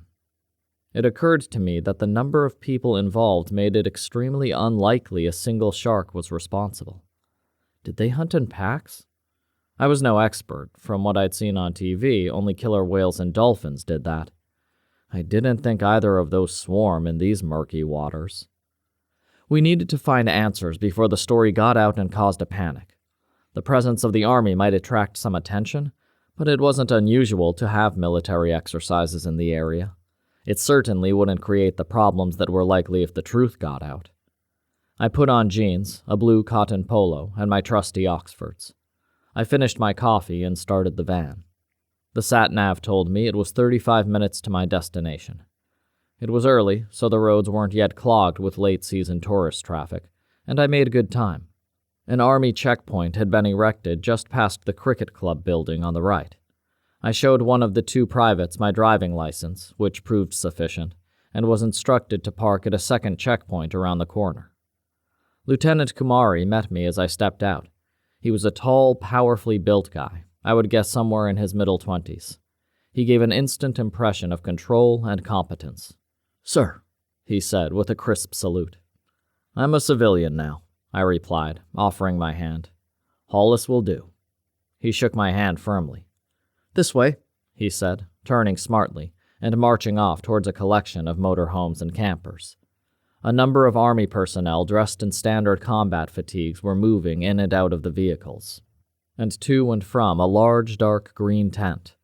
Between there and the beach I could also see the remains of a small fire and a neat row of what appeared to be black sheets or maybe cloaks. "Who reported it?" I asked. "A Royal Navy helicopter pilot," the lieutenant said. "They have a gunnery range 3 miles up the coast. They were running low-level dawn exercises." We walked to where the grass met the beach and stopped. This is what they saw. The 3 bodies were all naked. From 15 feet away, I could see 1 was female and 2 were male. We walked closer. A lot of flesh was missing from below their knees. It didn't look like big chunks had been sheared away in a single bite. The damage was patchy. I was reminded of what Townsend said about the fisherman who discovered the head of the basking shark, that the meat looked like it had been cut away with large wire cutters. I wondered if crabs or lobsters could do that sort of damage, though I didn't know if there was anything like that in the Bristol Channel. Although it was still cool, there was the sickly sweet smell of decomposition in the air, and flies were starting to buzz around. "Have you photographed the area?" I asked. "Yes, sir." "Then let's get those bodies under cover. We're going to attract attention soon enough. The last thing we want is some enterprising snoop and a drone with a camera flying over." The lieutenant turned and barked orders at a sergeant who quickly gathered other soldiers. "Tea," the lieutenant offered. Apparently, some things never change. Coffee is my preference, but it seems tea is still a staple in the British Army. "Lead on," I said. We entered the command tent, a canvas area of around 30 by 15 feet. After ordering our beverages from a private near the entrance, Lieutenant Kumari indicated a couple of camp chairs and a field desk on the left. A laptop sat on the top. Across the other side of the tent, 2 folding tables held what looked like personal belongings and documentation. One soldier was sorting, another was logging entries into another laptop. We sat facing each other, the computer between us. Tea arrived in large tin cups. I took a sip. Everybody puts in too much sugar. I set the syrupy concoction aside. "So, what more do we know than when you arrived?" I asked. "Our initial investigation suggests that we have some kind of pagan gathering. The cloaks and various bits and pieces are similar to stuff I've seen during night exercises on Exmoor and Dartmoor. It doesn't happen often, but from time to time a group gets caught in the middle of one of our operations. When they see our mob all decked out in camo, night vision, and some machine guns, it tends to frighten the shit out of them and they scarper. How they want to spend their time has nothing to do with us, so we just clear up any crap they leave behind and bin it." "Okay, what about specifics?" "We have 12 vehicles and 12 cloaks and hoods, so we're working on the assumption that each vehicle held a single occupant. That gives us 9 missing. Driving licenses and other documents give us names and addresses. MI5 has the information. Frankly, there's going to be a total shitstorm when that gets out." "How's that?" I asked. "We have a judge, a viscount, a mayor, a minor TV celebrity, and the rest would be what you might categorize as pillars of the community." "Ah." "Indeed. The press are going to love it. Fortunately, that's an SEP. SEP. Someone else's problem." "Do we have any evidence of what attacked them?" "No. Aside from the obvious that it was something in the water, we have nothing. I have experienced medics and divers here, and none of them have seen injuries like these before." So, here we were again. More dead, but no nearer knowing what was doing the killing. Maybe Cavendish would have some answers. I thanked the lieutenant for his time and left. When I got back to the initial barricade, Townsend's Fort Mondeo was parked on the other side. The man himself was haranguing the 2 privates on guard. I wound down my window. "This is a public beach. You have no right to stop me," he shouted. "A matter of public safety, sir," one of the soldiers replied. "What matter?" "Couldn't say, sir." "Who could say?" "That would be Lieutenant Kumari, sir." "Then I demand to speak to the lieutenant." "Not currently available, sir." "Then I'll just sit in my car until he is available." Doing so in the narrow single-track lane with its deep ditches either side would effectively prevent anyone getting past. "This gentleman needs to leave, sir. We couldn't allow you to obstruct the public highway," the soldier said. "Are you threatening a member of the press?" "I'm informing you of safety considerations, sir." Townsend scowled at them, then at me. He looked like he was about to say something, then thought better of it. He got back in his car and reversed into the gateway of the cricket club. He could attempt to go around to the beach on foot, through the wooded area to the left, but I couldn't imagine him scrambling through the undergrowth. Also, Lieutenant Kumari was bound to have posted sentries there, too. One of the soldiers lifted the barricade. I thanked him and drove through. As I expected, Townsend pulled out behind me. Him following was going to be a pain in the ass, so I needed to deal with that. A half-mile further on was a small public car park. I pulled in, as did Townsend. I jumped out. So did he. "Are you going to tell me what's going on?" he asked. "Army exercises, I think. Common around here, aren't they?" "That's bullshit and you know it," he said. "There's been another disappearance or death, and it must be someone important to get the army involved." "I've got nothing for you," I said. I pulled a pocket knife from a pocket in my jeans and opened the blade. Townsend looked nervous. "What are you doing?" "Sorry. I can't have you following me around today." I knelt at the rear wheel. took off the dust cap, and used the tip of the knife blade to let the air out of the tire. "Stop that!" he shouted, taking a step forward. A hard look kept him where he was. "I'm not going to slash the tires, just put you out of action for a while." "You bastard!" I shrugged and moved around to the other rear. 2 flats would give me enough breathing space, even if he had a pump in the trunk. If he guessed where I was going, which was a definite possibility, at least I would be out of visual range. He couldn't be sure. Chapter 13. My phone rang as I climbed back into the van. As expected, it was Cavendish. "Ma'am?" "I'll be there in half an hour," she said, and hung up. She didn't sound at all happy. Somebody had undoubtedly briefed her about the situation at the beach, and, at least to some extent, she would be dealing with the fallout. I was glad I never made it to that level of responsibility. I checked the sat-nav, which told me I was 20 minutes away. Gravel crunched as I steered the Tioga in a wide circle around the Mondeo. Townsend was fishing around in the trunk. He didn't look up. The Hinkley Point nuclear power plant was tucked up against the coast, and you didn't get a proper impression of the scale of the site until you were close.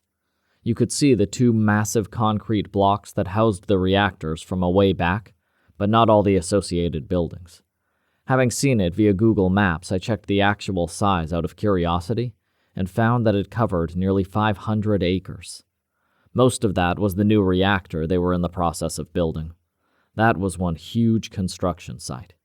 A big sign at the gate pointed you to the power station and a training facility, but there was no mention of the National Nutrition Laboratory.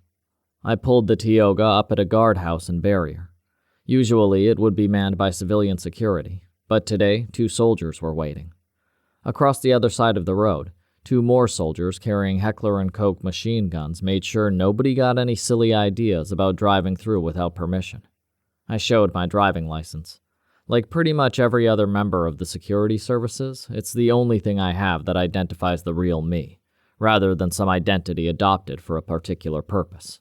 The soldier who took it did that thing where he looked at me, then looked at the license, then back at me again just to be sure. He turned his head and spoke into his personal radio. After a moment, he nodded to his colleague who raised the barrier. "Where do I find the National Nutrition Laboratory?" I asked.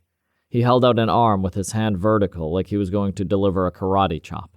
"First left, fourth right, 200 yards, building on your left." For added clarity, he swiveled as he gave each direction.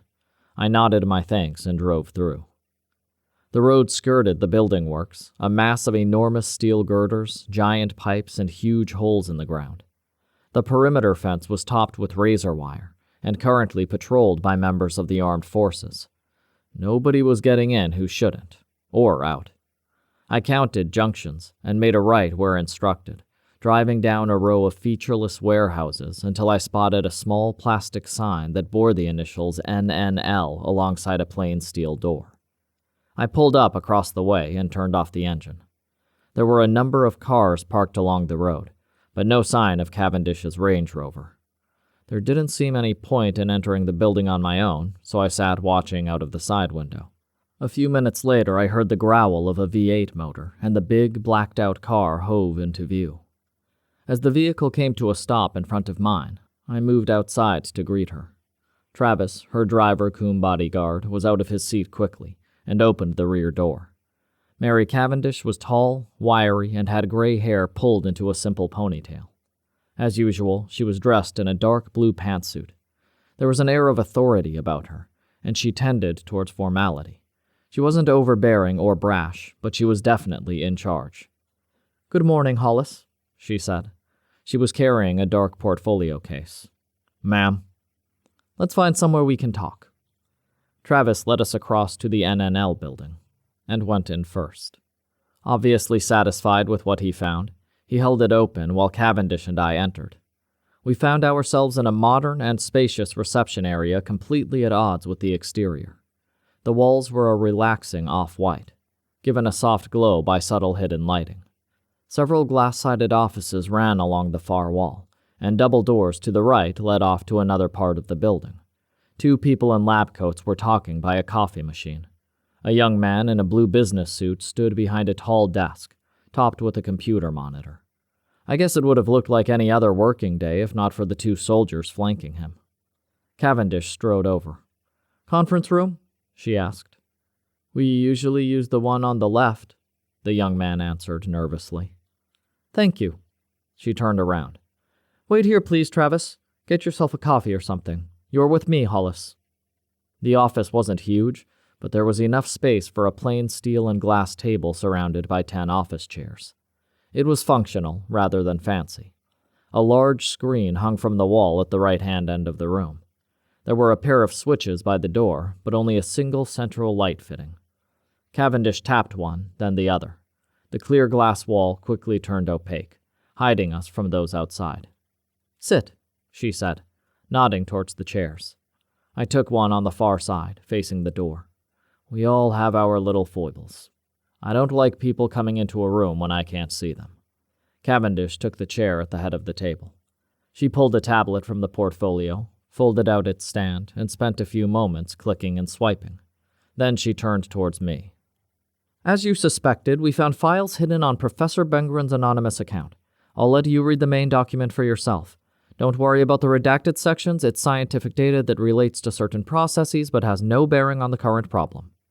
She turned the tablet screen towards me and sat back. After a brief introduction that gave her credentials, Bengren outlined her work at NNL. As I'd been warned, great black streaks across the page made much of it illegible. Enough remained for me to gather she was an expert in gene manipulation and recombinant DNA techniques. I remembered seeing something on TV about the controversy over genetically modified crops, or tomatoes, or potatoes, or some such. This was different, though. This seemed like a major and potentially very scary step forward. Professor Bengren hadn't been combining plant DNA. She had been working with animals and fish. That made me raise my eyebrows. But the next paragraph held the real key to our problem. Apparently, the normal practice at the laboratory when a particular cycle of experimentation didn't meet expectations was to destroy the entire batch to prevent any chance of cross-contamination. Batch 27 Alpha had been handed to a junior technician for just such disposal. What was discovered later was that the man in question was actually an animal rights campaigner, who instead of terminating them, flushed them down the drains, knowing the outflow led into the Bristol Channel, exiting about 2 miles offshore. That was almost exactly 12 months ago. Security footage caught the guy in the act, and he was dismissed. I wondered, briefly, how they had kept him quiet, but I guess the threat of the Official Secrets Act and a lengthy jail term would have done that. Batch 27 Alpha were at the early fry stage, barely past hatching, so it was expected they would either perish in the cold water or be preyed upon by other fish. The chances of any of them surviving were calculated as almost infinitesimal, and the decision was made to conceal the incident. Professor Bengren lodged an official objection, but it went no further. A year later, Bengren read about the alleged cattle rustling, then the disappearance of Jean Settle and her dog. She worried that Batch 27 Alpha had somehow survived and become a dangerous threat. She reported her thoughts to her immediate boss, a Dr. Janice Fuller, and was told the matter was being taken care of. She didn't believe Dr. Fuller, and so threatened to report the incident to her superiors and to the press. I looked up at Cavendish. "And that's where the document ends?" "Yes." "So we need to speak to Dr. Fuller." "We are about to." She turned the tablet screen back towards herself and swiped down. "Bring the doctor in now." Chapter 14. A couple of minutes later, the door opened, and in walked Dr. Janice Fuller, followed by a pair of armed guards. She was a stocky woman, and her face bore an expression somewhere between a scowl and a sneer. She had on a white lab coat, but somehow the look was more reminiscent of a butcher than a scientist. Under the coat were shirt collar and tightly knotted tie. The hem of a brown wool skirt could be seen above plain brown, flat-heeled shoes. Her hair had been dark, but was now heavily streaked with gray. She parted it to the side in a short, severe cut. "Are you in charge here?" Her anger was aimed at Cavendish, who leaned back in her chair and put her palms on the table. "Sit down, doctor," she said, her voice full of calm authority. "I will do no such thing. I demand to be released immediately. You have no right to hold me against my will." Sit down, or I will have you handcuffed to the chair." The doctor glanced over her shoulder at the two soldiers. She gave an angry snort, but took the seat opposite me. Cavendish asked the soldiers to wait outside. Fuller was down, but not out. She flung her arms dramatically across her chest. "Whoever you are, I have nothing to say to you. I demand my immediate release or to speak to my solicitor." Cavendish let the silence that followed drag on for long moments. She took a deep, resigned breath as if dealing with a recalcitrant child, and shook her head slowly. I imagined it had been some time since the doctor had met someone she couldn't bully or intimidate. "You misunderstand your rights," said Cavendish, her voice slow and cold. "This investigation is under the purview of the United Kingdom Security Services. We are not bound by the same rules as the ordinary police force." She emphasized the word ordinary, as if to underline the seriousness of current proceedings. "This interview will have a direct bearing on what happens to you next, so I would advise you to consider your responses carefully. If you cooperate, and I am satisfied you are telling the truth, you will be handed over to local law enforcement. I understand they wish to speak to you regarding the murder of Professor Elise Bengren. Your solicitor can then be present during questioning. If you fail to assist with this investigation, then under the provisions of the Official Secrets Act, you will be taken from here to a military prison until such time as you change your mind." She paused to let her words sink in. "Are we clear?" It was bullshit, but coming from Cavendish, it was damn convincing. Dr. Fuller scowled, but said nothing. Cavendish continued. "What can you tell us about Batch 27 Alpha? Don't try to be evasive," she warned. "We have Professor Bengren's notes." The doctor drew in a breath and let it out slowly. Her initial bravado was replaced by resignation. "Batch 27 Alpha has the potential to realize all our goals," she said. She paused. "Do either of you know what we really do here?" I looked at Cavendish, and she at me. Apart from a vague overview, we knew 99% of sod all. Fuller stood and walked to the far end of the table before turning and looking back at us. "The world will soon be starving," she said. "I'm not just talking about famines in far-flung lands we only see on TV. I mean everyone, everywhere. Homo erectus appeared about 2 million years ago. It took until 1800 for the world population to grow to 1 billion people. By 1960, it was up to 3 billion. It had tripled in a tiny fraction of the time. In the last decade, it increased by another billion. Estimates from the United States suggest there will be another 2 billion people by 2050. The popular press gives the impression that the birth rate is dropping. It might be in some of the so-called developed countries, but worldwide the opposite is true. What is everyone going to eat? Bugs are a solution. Vegetables and meat substitutes made from plants are another. They have great potential, but one way or another each of those solutions relies on land mass for production. There isn't enough of it, even if we found ways to grow food on every desert and iceberg on the planet. The sea is a huge resource, but historically we've managed it badly. Cod was once a cheap alternative for a family meal, but is now almost a luxury item. We have made some advances. First with farmed salmon, then other fish such as tuna, halibut, cod, and trout. As yet, they still don't go far enough, and there are challenges with economics and scale. The problem is that each of these has its sensitivities: water temperature, salinity, food supply, etc. We can produce modest quantities of fish that are viable because they sell for premium prices. The Chinese have built a fish farm into a ship so it can sail in waters ideally for maximum productivity, but output is still only 4,000 tons per year. The world's current annual consumption of seafood is somewhere in the region of 150 million tons. All of our fish farming added together is still only a drop in the ocean, if you pardon the pun. Here at NNL, we've been trying to engineer food that will grow in different climates, that is disease-resistant, that doesn't rely on intensive agriculture, and doesn't need significant investment in infrastructure. People have modified grain and fruit for decades, but nobody has achieved the successes we have with aquatics. In the last 5 years, we have made several significant breakthroughs with fish and seafood. There was an increasing gleam in the woman's eye as she spoke, or rather, as she lectured us. She had forgotten her situation and was fully absorbed in her subjects. You might call it passion, but it was only a small step from there to fanaticism, and fanatics are always dangerous. Our work with squid has been particularly promising. Although they prefer warm water, they can live almost anywhere. They are prolific, but the flesh isn't to everyone's taste.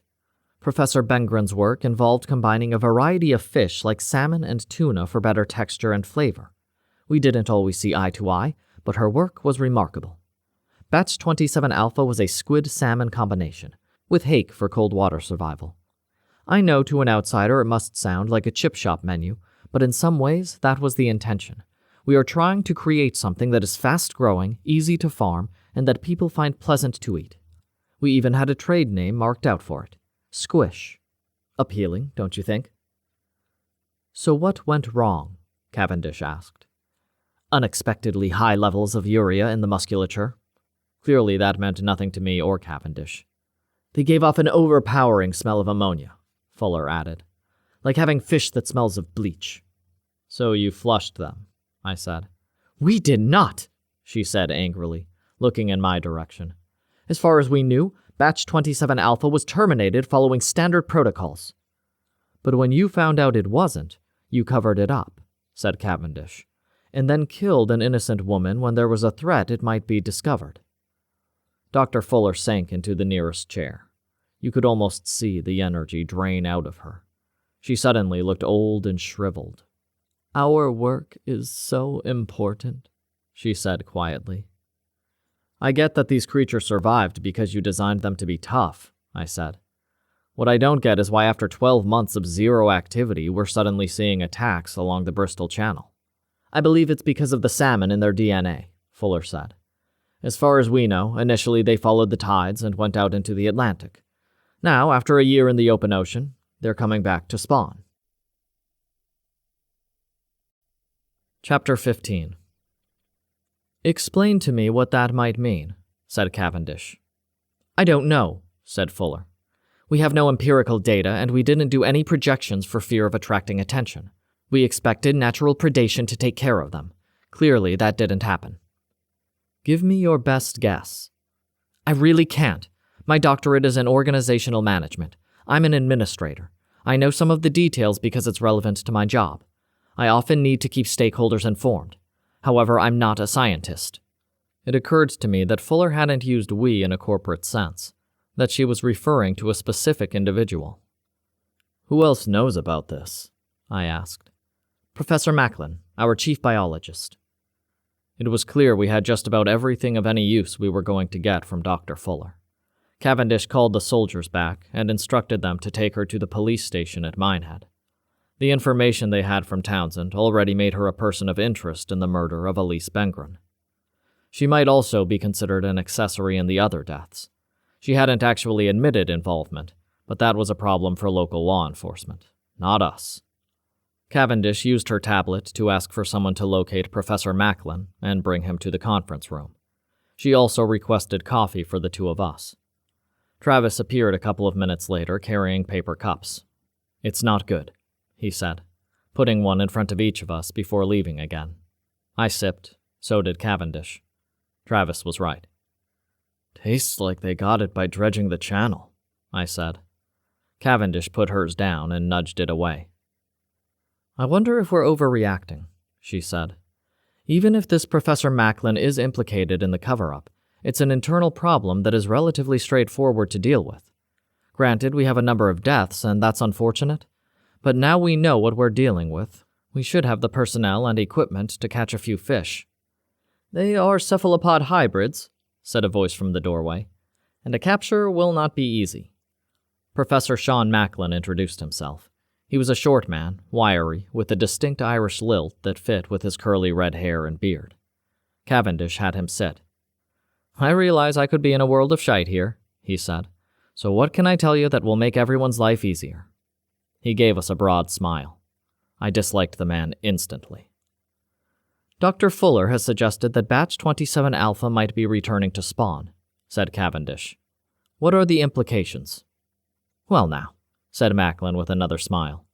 There are things we know, and things we can make some educated assumptions about. I resisted the urge to grab him by the collar of his lab coat and punch him. This particular cephalopod, or squid if you like, is a tough little bugger that I expect will have grown to about 2 feet long, though it's impossible to be precise given the hybrid nature. Half of that length is powerful arms and tentacles. They're useful for defense and for holding prey, but it's the beak that will likely cause the biggest problem. I'm guessing you already know the damage it can do to human flesh. It will easily shear through rope, the rubber of a dinghy, that kind of thing. The salmon element was intended to add nice tasty flesh. The urea problem meant that wasn't the case, but it will have added some bulk and musculature to the cephalopod's body. They were already fast. They will also be quite dense. They've survived natural predators, so they're clearly pretty resilient. Nothing much to harm them in the Bristol Channel, though, I interrupted. Actually, there's plenty of taupe that grow to around 50 pounds and could take individual squid, and it's not unusual to find poor beagle shark that grow to several hundred pounds, said Macklin. It suggests that the creatures are shoaling for defense, which should make them easier to catch. Not in an ordinary net, he said. They'll bite straight through one of those. Does their spawning pose any threat to the power station? Cavendish asked. I can't imagine so, said Macklin. I believe the sewage outflow where they were ejected is a couple of miles out. They have no reason to come further inland unless it's to feed, and they can't leave the water. Professor Bengren did experiment with splicing oxodursini DNA, but that isn't a factor here. Oxu what? I asked. Mud skippers. They can survive out of water for several days and use their fins to walk across land. Okay, said Cavendish. So we can focus on capturing and destroying the existing shoal. Unless they have already spawned, said Macklin. Then you have a whole other problem. Explain, said Cavendish. Squid and salmon both lay anything from 2,000 to 10,000 eggs. Well, roe to be precise. We don't know the structure, but they might be stuck to rocks or vegetation or hidden in the mud. They might also be a floating mass or individual specks that are drifting on the tide. They might go out to sea, but they might go upriver. We have no way of knowing. The salmon DNA makes them anadromous. They can live in saltwater or freshwater. They wouldn't be a direct threat to people through drinking water, because that is filtered all kinds of different ways. But imagine the devastation if they got into rivers, canals, and stream-fed lakes. Natural predators like pike and perch wouldn't have a chance against them. Within a few years, fish stocks would be decimated. I reckon they take waterfowl as well. And of course, nobody would be able to risk going for a swim, or canoeing, or sailing. The vast majority of the inland waterways network would be out of bounds. What was the size of batch 27 alpha? There are 100 creatures in each test group, so even if only 25% have survived, you might end up with as many as 250,000 eggs out there. If they're attached to something, which is common with squid, you have some hope of destroying them. If they're loose, which is how salmon spawn, you've not got a snowball's chance in hell of finding them all. The professor looked from Cavendish to me and back again. Neither of us spoke for a moment. We had to find a way to stop a fast, aggressive, organized waterborne predator and hope they hadn't already spawned. If we were too late, we either had something that would be disastrous to the UK's waterways or could drift out to sea and eventually create havoc who knew where. In a few years, it could turn into a worldwide disaster. Cavendish took a phone from inside her jacket and made a call. We have a major incident, she said into the device. I need to see representatives of Coast Guard and Royal Navy ASAP. She turned to me. I don't know what use you'll be, Hollis, but you'll be part of the group for the time being. Not exactly flattering, but I let it go. Chapter 16. Welcome aboard, gentlemen, Steve Halsey feigned a cheerfulness he didn't really feel. Truth be told, he was suffering the after effects of the Skittles match at the pub last night, and several too many celebratory beers after the win. Still, he had clients who wanted to go sea fishing, and the Blue Horizon wouldn't sail herself. She still carried a substantial mortgage, too, so out they went come hell or high water, so to speak. Today's group should at least be easy to manage. There were only 5 of them, where the 30-foot Cougar catamaran could accommodate up to 12. They were real estate agents from Taunton. Although the town was only 45 minutes from the coast, according to their boss, Alan Stinson, they were all sea-fishing virgins. He'd watched the guys park up 15 minutes ago, a Jaguar and 2 Mercedes. His 19-year-old first mate Ollie Jones had made a comment about posh twats. Posh twats that pay your wages, Steve had replied. He helped each man over the gunwale, down a couple of steps and onto the wide deck. Each wore a corporate sweatshirt. He noticed the newness of their jeans and the high-end training shoes. None of them carried anything aboard. Normally, Steve supplied rods, tackle, bait, and free coffee, but the clients brought their own packed lunches and cold drinks. Not this time. Alan Stinson had wanted an all-inclusive price, so Steve had his local pub make up sandwiches, and he'd had Ollie fetch beers and soft drinks from the local supermarket. After introductions all around, Steve gave basic instructions concerning safety on board and pointed out the 2 inflatable life rafts. Normally, we'd head across towards Wales, he said, and fish some of the reefs and gullies over there, but there's a nasty squall blowing in from the Atlantic. Although the Blue Horizon is perfectly stable and safe in those conditions, it can get very lumpy for those who aren't used to sailing on a vessel of this size. So, to make sure you all get the best possible day's fishing, we're going to head up the channel a bit. We'll still get shark? One of the estate agents asked. There are several types of shark in the British Channel, he said. Huss and smoothhound that can go to 50 pounds and 6 or 7 feet long. You might also get porbeagle. The British record came from this area and weighed 550 pounds. The latter was exaggerating the truth a fair bit, as the fish in question had been taken well to the west, but the guys looked impressed. I'll let Ollie get you geared up, and we'll get underway. An hour later, they were anchored a couple of miles off the coast, where the Bristol Channel swings north and eventually becomes the River Severn. A gentle swell barely rocked the catamaran, so moving around was easy even for the inexperienced. Most of the movement on board so far had been between the far end of the deck where they were fishing and the tall fridge just inside the cabin. At 11 a.m., the guys were already on their second cans of beer. So far, they were all cheerful enough, despite no sign of a bite on any of the rods. Steve sat in the wheelhouse, watching the fish finder sonar but seeing absolutely nothing. In 20-odd years fishing these waters himself, as well as leading charters, he had never seen so little activity.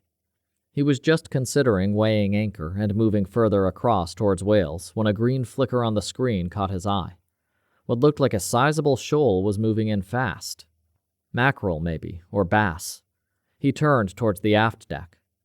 Hands on your gear, guys. Big shoal coming in. He'd hardly finished the sentence when first one rod tipped, then another bent violently. I've got a bite, yelled one guy. And here, shouted another. Ollie moved forward and checked the clutch settings on the multiplier reels. Don't jerk the rods, he said. Just put on gentle pressure. Try to wind line in, but if the fish wants to take it, let them run a while. When they stop, put the pressure back on again. For a minute or so, every man had their hands full fighting an unseen adversary. Steve couldn't help but smile. The catch didn't really matter. It was the action that was important. Then, one after another, the lines went limp. Each man's shoulders slumped in disappointment. There was a hush as they wound in. Ollie moved forward and grabbed the nearest. Skipper, you ought to see this. Steve moved across the deck and grabbed the loose line as it swayed in the air. The tackle they were using was relatively lightweight. Most of the line was nylon, but the last couple of feet of each was a thin steel wire called a trace. The idea was that it would prevent the line from being bitten through. It wasn't strong enough for a big shark, but it should be tough enough for anything around here. The trace had been sheared through. It wasn't frayed, which sometimes happened if a dogfish or huss had thrashed about. It was cut as cleanly as if Steve had used his pliers on it. He checked the next, and the next. Each one was the same. The 5 real estate agents looked at Steve expectantly. Sharks? Said Stinson. Steve looked at him, then back at the severed trace. He shook his head slowly. Judging by the sonar, which is pretty accurate, each of those fish was a couple of feet long at best. I've never known dogfish or huss to behave like that, but even if they did, at that size they wouldn't do more than make a dent in that wire. It was a real puzzle, but Steve recovered quickly. Well, it's a first for me, but we've got plenty of time left in the day. Let's gear up again and head north a couple miles. In the meantime, more beer? The men, who had been oddly quiet, started to nod and murmur and swap shrugs and raise eyebrows. Steve understood that as long as they were having an adventure, things would be fine. He turned back towards the wheelhouse. There was a small thud as something bumped against the hull. He looked over the side, expecting to see junk of some kind floating on the surface. Unfortunately, people threw all kinds of crap overboard. It wasn't likely to be anything that would do damage, but he usually picked up litter if he found it. There was nothing to see. Another thud came from the opposite side of the boat. For a moment, he wondered whether something had got dragged through between the twin hulls and popped up the other side. It seemed unlikely, given that they weren't moving, but he went across anyway. Again, nothing. Then there was a third impact, then a fourth and a fifth. They built quickly, creating a rapid, irregular staccato that sent harsh vibrations through the deck. It wasn't enough to unsettle the big catamaran, but it was a weird sensation. Although the swell was modest and the boat remained stable, everyone was grabbing for the handrails fitted along the top of the gunwale. "Get the anchor up, Ollie." Steve raised his voice over the noise. "Let's get out of here." The young man moved carefully around the wheelhouse and forward to the bow and the control for the motorized anchor switch. Steve moved the boat forward a couple of yards to loosen the anchor's hold in the seabed, and Ollie hit the up arrow. Stinson had moved hand over hand up to the wheelhouse. "What the hell is going on, Captain?" There was some anger in his shout, but there was nervousness too. Steve ignored him, his eyes on his first mate, who stood with his feet wide apart in a practiced stance that normally counteracted any gentle rocking of the boat. Today he steadied himself against the strange hammering. The anchor reached its housing with a metallic clang. As Ollie turned away, something leapt from the chain towards his leg. He yelled in pain and fell forward. Steve grabbed a long-handled boat hook, pushed past the estate agent, and quickly made his way forward. In front of the wheelhouse, Ollie was face down but was reaching around the back of his leg, tugging at a foot-long grayish-pink lump. Its tentacles were wound tightly around his shin, and its beak was ripping away chunks of flesh. Steve bent and tried to pull the limbs free, but their hold was too powerful. He stood, grabbing the boat hook. "Move your hands!" he shouted. Ollie rolled his leg slightly, squealing in pain as he did so. He was losing a lot of blood. The creature's body now lay across the deck rather than vertical, and Steve stabbed down hard with the blunt end of the wooden shaft. Black ink jetted out. Steve hit it again and again, finally punching a hole through the rubbery skin. Watery blood flowed across the deck, and its tentacles went limp and fell away from Ollie's leg. Steve used the hook to scoop the creature over the side. He bent beside his first mate, whose short, sharp breaths told him he was in a lot of pain. "How you doing?" Ollie managed a weak smile. "Hurts like fuck, to be honest, Skipper." "Okay, let's get you patched up." The unnatural thumping continued, but the pitch had changed. Steve listened to his boat all the time and knew all of its normal sounds. He didn't like the noises coming from the twin hulls. When he got back around the front of the wheelhouse, 5 faces stared at him. "Anyone know first aid?" he asked. All he got was blank expressions as they looked from one to the other. "Okay, Stinson, come here." The man moved forward reluctantly. Steve moved inside the wheelhouse. He fired up the twin diesel motors and swung the boat slowly around, pointing her towards the shore. He put a hand on Stinson's shoulder and pulled him forward. "See that massive lump of concrete? That's Hinkley Point Power Station. Just keep her headed straight for it." "I don't know how to sail a boat," the man protested. "Just like steering a car. She's really responsive and the sea is calm, so you'll barely have to touch the wheel. There aren't any sandbanks or reefs between us and the mainland, so you'll be fine. I'll be back in a couple of minutes." He pulled the throttle levers back an inch. The engines growled, but the boat was still only doing a handful of knots. "Don't touch the throttles." Steve grabbed the first aid kit and went back to look after Ollie, whose breathing had become worryingly shallow. There was a lot of blood washing over the deck and running off the side, but the creature must have missed major blood vessels or he would have bled out by now. Steve maneuvered Ollie so he was lying face down, tore open a packet of clotting powder, and poured it into the wound. He fixed a pad and pressure bandage and taped it off. He helped him roll over and rest with his back to the side. "Thanks, Skip." Ollie's voice was hushed and hoarse. He didn't look in any fit state to walk. so Steve was going to have to leave him. "You'll be all right here a while? I need to get back to the posh twats," he said. Ollie gave a weak smile.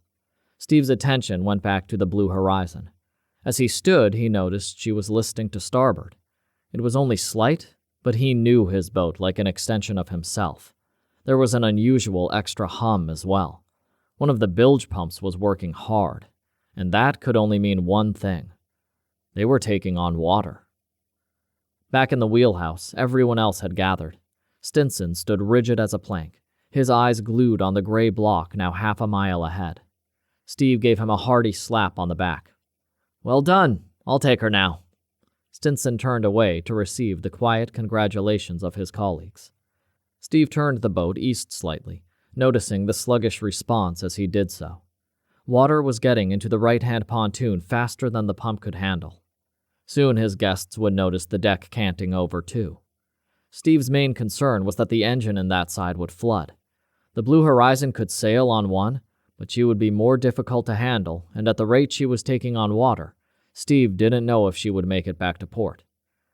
"Guys," he said, turning to face the huddled group, "I guess most of you saw that squid thing that attacked Ollie?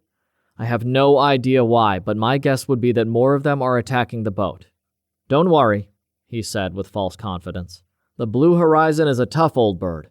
You might notice she's listing slightly, and my guess would be she sprung a small leak." There was complete silence in the wheelhouse. "So, rather than risk getting back to Minehead, I'm going to run her aground on the beach at Stolford. Being a catamaran, she'll stay upright even if she's holed. All we'll have to do is climb off and find a nice country pub where we can call a taxi." The last comment drew weak grins. "As a precaution, I'm going to put out a mayday. I'll ask for a chopper for the first mate. If they send a big Wessex, you guys might be able to get off that way. In the meantime, we can try to distract the bastards. There's plenty of bait in the lockers, so if you can start chucking that over the starboard side, that's the right, then maybe they'll bite on that instead of my boat." "Won't they attack us like they did Ollie?" one of the agents asked. He was a mousy guy. Steve couldn't recall his name. "That one got a lift up on the anchor. I think if they could jump aboard, we'd have seen more of them on board by now." "Well, you're not fucking getting me out there." Stinson stepped forward. "You'll help, or you'll be looking for a new job tomorrow." Steve nodded his appreciation. The men moved out onto a deck that now had a noticeable tilt. They opened the lockers, grabbed handfuls of the slippery fish inside, and started to heave them into the sea. Paradoxically, among the bait were small squid. There was also mackerel, sand eels, and small, soft-shelled peeler crab. Where the bait landed, the surface of the water exploded into a feeding frenzy. There were flashes of tentacle and dozens of stretched, pinkish-gray ovals. The hammering didn't stop, but it did decrease noticeably. Unfortunately, 5 guys throwing as if their lives depended on it soon exhausted the bait supply. A few minutes later, the attack resumed with its former ferocity. Steve turned from the wheel to look at Stinson, who could only shrug and show his gory but empty hands. "Mayday, mayday, mayday! All vessels, this is the Blue Horizon out of Minehead, taking on water. We are 51 degrees 27 minutes north, 3 degrees 7 minutes west, heading from Stolford Beach at 3 knots. 1 seriously injured crew member, captain and 5 others, cannot man the life rafts. Mayday, mayday, mayday!" With nothing else to do, the men returned to the wheelhouse. One of them started handing out beers from the fridge. "What the fuck?" said Steve. "I'll take one of those. One of you mind checking on Ollie for me? Take him a bottle of water. See if he drinks some. Not beer." The VHF radio crackled into life. Blue Horizon, this is RNLI vessel Lady Jane launching out of Minehead. Hey Steve, it's Bill Edwards. Want to give me a sit rep?" Like most local boat owners, Steve knew many of the lifeboat service volunteers. He quickly gave the relevant information. "Okay, sounds like a plan. Keep on your present course. We won't be there soon enough to intercept, but we're on our way in case you get further trouble. No helo, unfortunately. The nearest Coast Guard is already out, and the Navy base is too far away to make any difference. We'll have an ambulance waiting when you come ashore." "Roger that. Thanks, Bill." "Good luck." Everyone in the wheelhouse had heard the conversation, so no explanation was necessary. "Should we ready the life rafts?" Stinson asked. They take less than a minute to deploy, said Steve. But I don't know what good they'd do. Those fuckers have broken through quarter-inch glass-reinforced plastic. I imagine they'd make short work of a bit of rubber. We're making headway, though. We're doing okay. For a moment, everyone seemed reassured. Then the starboard engine died. Chapter 17. Much to his obvious displeasure, Cavendish had Professor Macklin marched out of the office under armed guard. I wasn't sure whether holding him was strictly legal, or even if the guy had done anything he could be prosecuted for, but I did enjoy the look on his face. "Nasty little man," said Cavendish, echoing my own feelings. I waited while she made a couple more calls. It turned out there was going to be at least a couple of hours until she could get everyone she wanted together. She dismissed me, telling me not to go far. I hadn't had breakfast, and it was getting towards midday.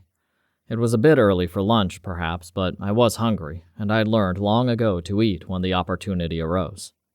The NNL had a small canteen for staff, but given the quality of the coffee, I thought I would give that a miss. I remembered passing a sign for a cafe as I'd driven in. Presumably it was there to cater to the needs of the construction workers, and as such was a better chance for a decent meal.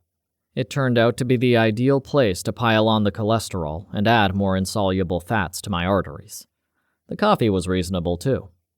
I thought I'd try to walk off some of the excess while I waited for Cavendish to call, and headed for the perimeter road where it ran along the coast.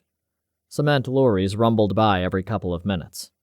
I wondered how many tons of material were being poured into the site. There was a light military presence, with pairs of guards posted along the fence every few hundred yards. They had no idea who I was, so it was easier for everyone if I stayed well away from the wire. The shale beach didn't look particularly inviting anyway, and the only thing out on the water was a modest-sized vessel some way out that seemed to be moving slowly towards the coast a little to the east. As I neared the western end of the site, my few contemplative moments were disturbed by a shout. "Hollis! Hollis, over here!" Andy Townsend waved at me from the other side of the fence. 2 privates stood on this side, submachine guns held across their chests. Another pair stood outside, preventing access to the beach. I walked over, identified myself verbally, and reached carefully inside my jacket for my driving license. A radio check was quickly made, and my license handed back with a sharp salute. All 4 soldiers snapped to attention. "At ease, gentlemen," I said. They each moved to a wider stance, but the position was not a relaxed one, and they remained alert. "I thought I might eventually find you here," said Townsend. He was obviously still mad at me for letting the air out of his tires. "Why are there soldiers here, and why am I being illegally prevented from taking a walk along a public beach? I assume this is linked to Professor Bengren's death." "You can assume what you like," I said, "but there's nothing for you here." "No? A substantial army presence at a site that holds both a secret laboratory and a nuclear power plant? The laboratory has links to a murdered scientist? It isn't a normal day at the office, is it? I can print what I've got and ruffle a few feathers, or you can give me the truth. Local people deserve to know what's going on." Maybe they did, but it wasn't my call. "I have nothing for you, Townsend, and as you're not getting past, I suggest you go away." "Nothing to stop me from getting a boat and sailing around?" "Given recent disappearances, don't you think that might be a little risky?" "I'll get a drone then." "I'm not sure, but I'd hazard a guess that nuclear power plants are no-fly zones," I said. "But in any case, I'm sure the privates would love some target practice." The soldier nearest me gave a tight smile. Townsend let out a frustrated sigh. My phone rang. A quick glance at the screen confirmed the caller's identity. "Gotta go," I said.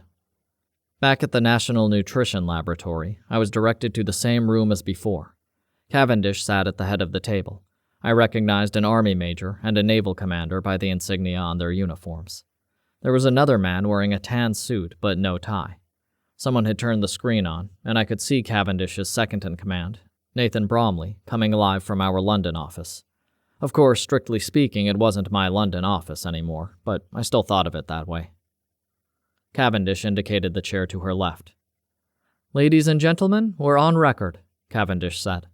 "Present are Assistant Director Mary Cavendish, the Security Service, Hickory Hollis, an independent contractor seconded to the Security Service, My Christian name usually drew raised eyebrows or smirks, which is why I rarely used it. Nathan Bromley from the Security Service, she continued. Major Tom Addington of the British Navy, Commander Tracy Lowston of the Royal Navy, Inspector John Downing of Her Majesty's Coast Guard, David Reardon, Professor of Marine Biology at Bristol University. I trust you have all had the opportunity to review the information we have so far. There were nods from around the table. The question is, what course of action to take? She looked at the screen. Do we have projections, Nathan? We do. VMS has come up with 2 scenarios, though given the short time frame and the lack of data, both have less than optimum ratings. VMS stood for Virtual Mitigation Simulation, a computer program originally developed for battlefield scenarios, but now used for all kinds of emergency situations. The idea was that you input all the relevant data and a desired outcome, and the computer would give you a variety of ways to achieve it. The code encompassed the latest artificial intelligence routines, and it was supposed to be able to learn from previous experiences. Unfortunately, like anyone learning, it sometimes made mistakes and results weren't always practical. That said, it was also capable of inspirational leaps that nobody had thought of. Bromley's face disappeared to be replaced by a graphic that showed a map of the local area, with a green glow emanating from Hinkley Point. His voice continued in the background. The first scenario involves a controlled radioactive leak from the power station. Disbelieving glances were exchanged around the table. Given the disasters at Chernobyl and Fukushima, we can safely put that one aside. The second relies on corralling the creatures and using high explosives to destroy them, and any eggs. A Coast Guard safety alert would warn all commercial shipping operations of the discovery of unexploded bombs. A downed World War II aircraft is a valid explanation, as Bristol Airport was used for many such flights. The Civil Aviation Authority can warn pilots. Navy patrol vessels would warn off any pleasure craft that didn't hear the alerts or got too inquisitive. Radio and TV news stations could also be given the information and told of the time of a controlled explosion. It would undoubtedly draw some attention from the public, but the perceived target area is far enough from land for it not to be a widespread problem. 3 challenges are currently underlined. The first is to accurately identify the location of the targets. Second is the means of containment, given that ordinary netting does not offer sufficient strength. Third is the type of patrol vessels or vessels required, given that RIBs and other light craft might be subject to attack.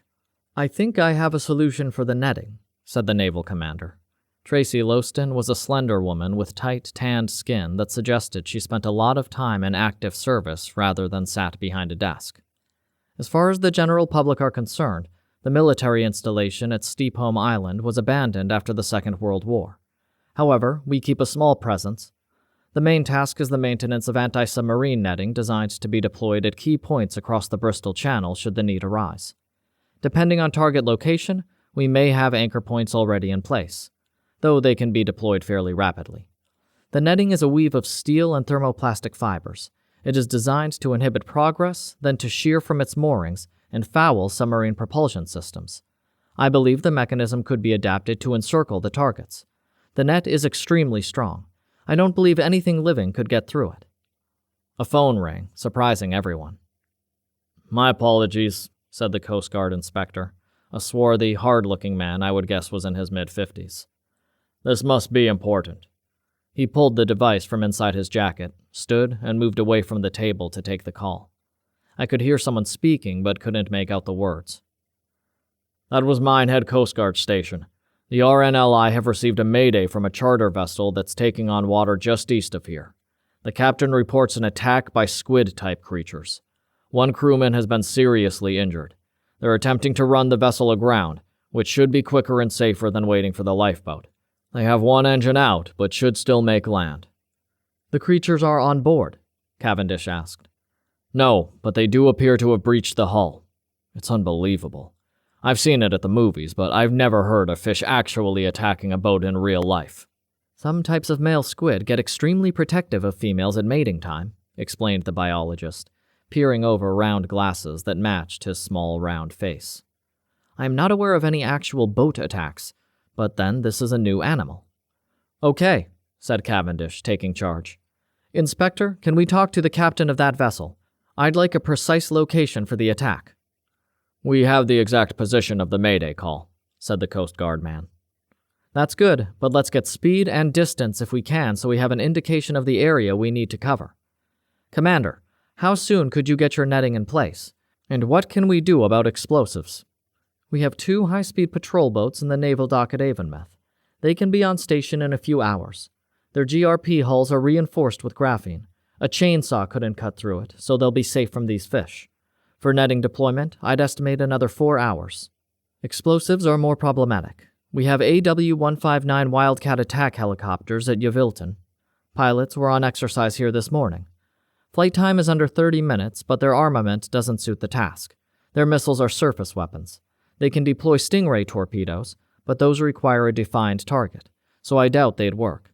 The creatures could just swim out of the way.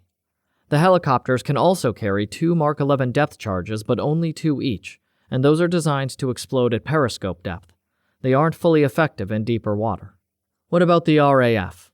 All current Air Force bombs are laser-guided.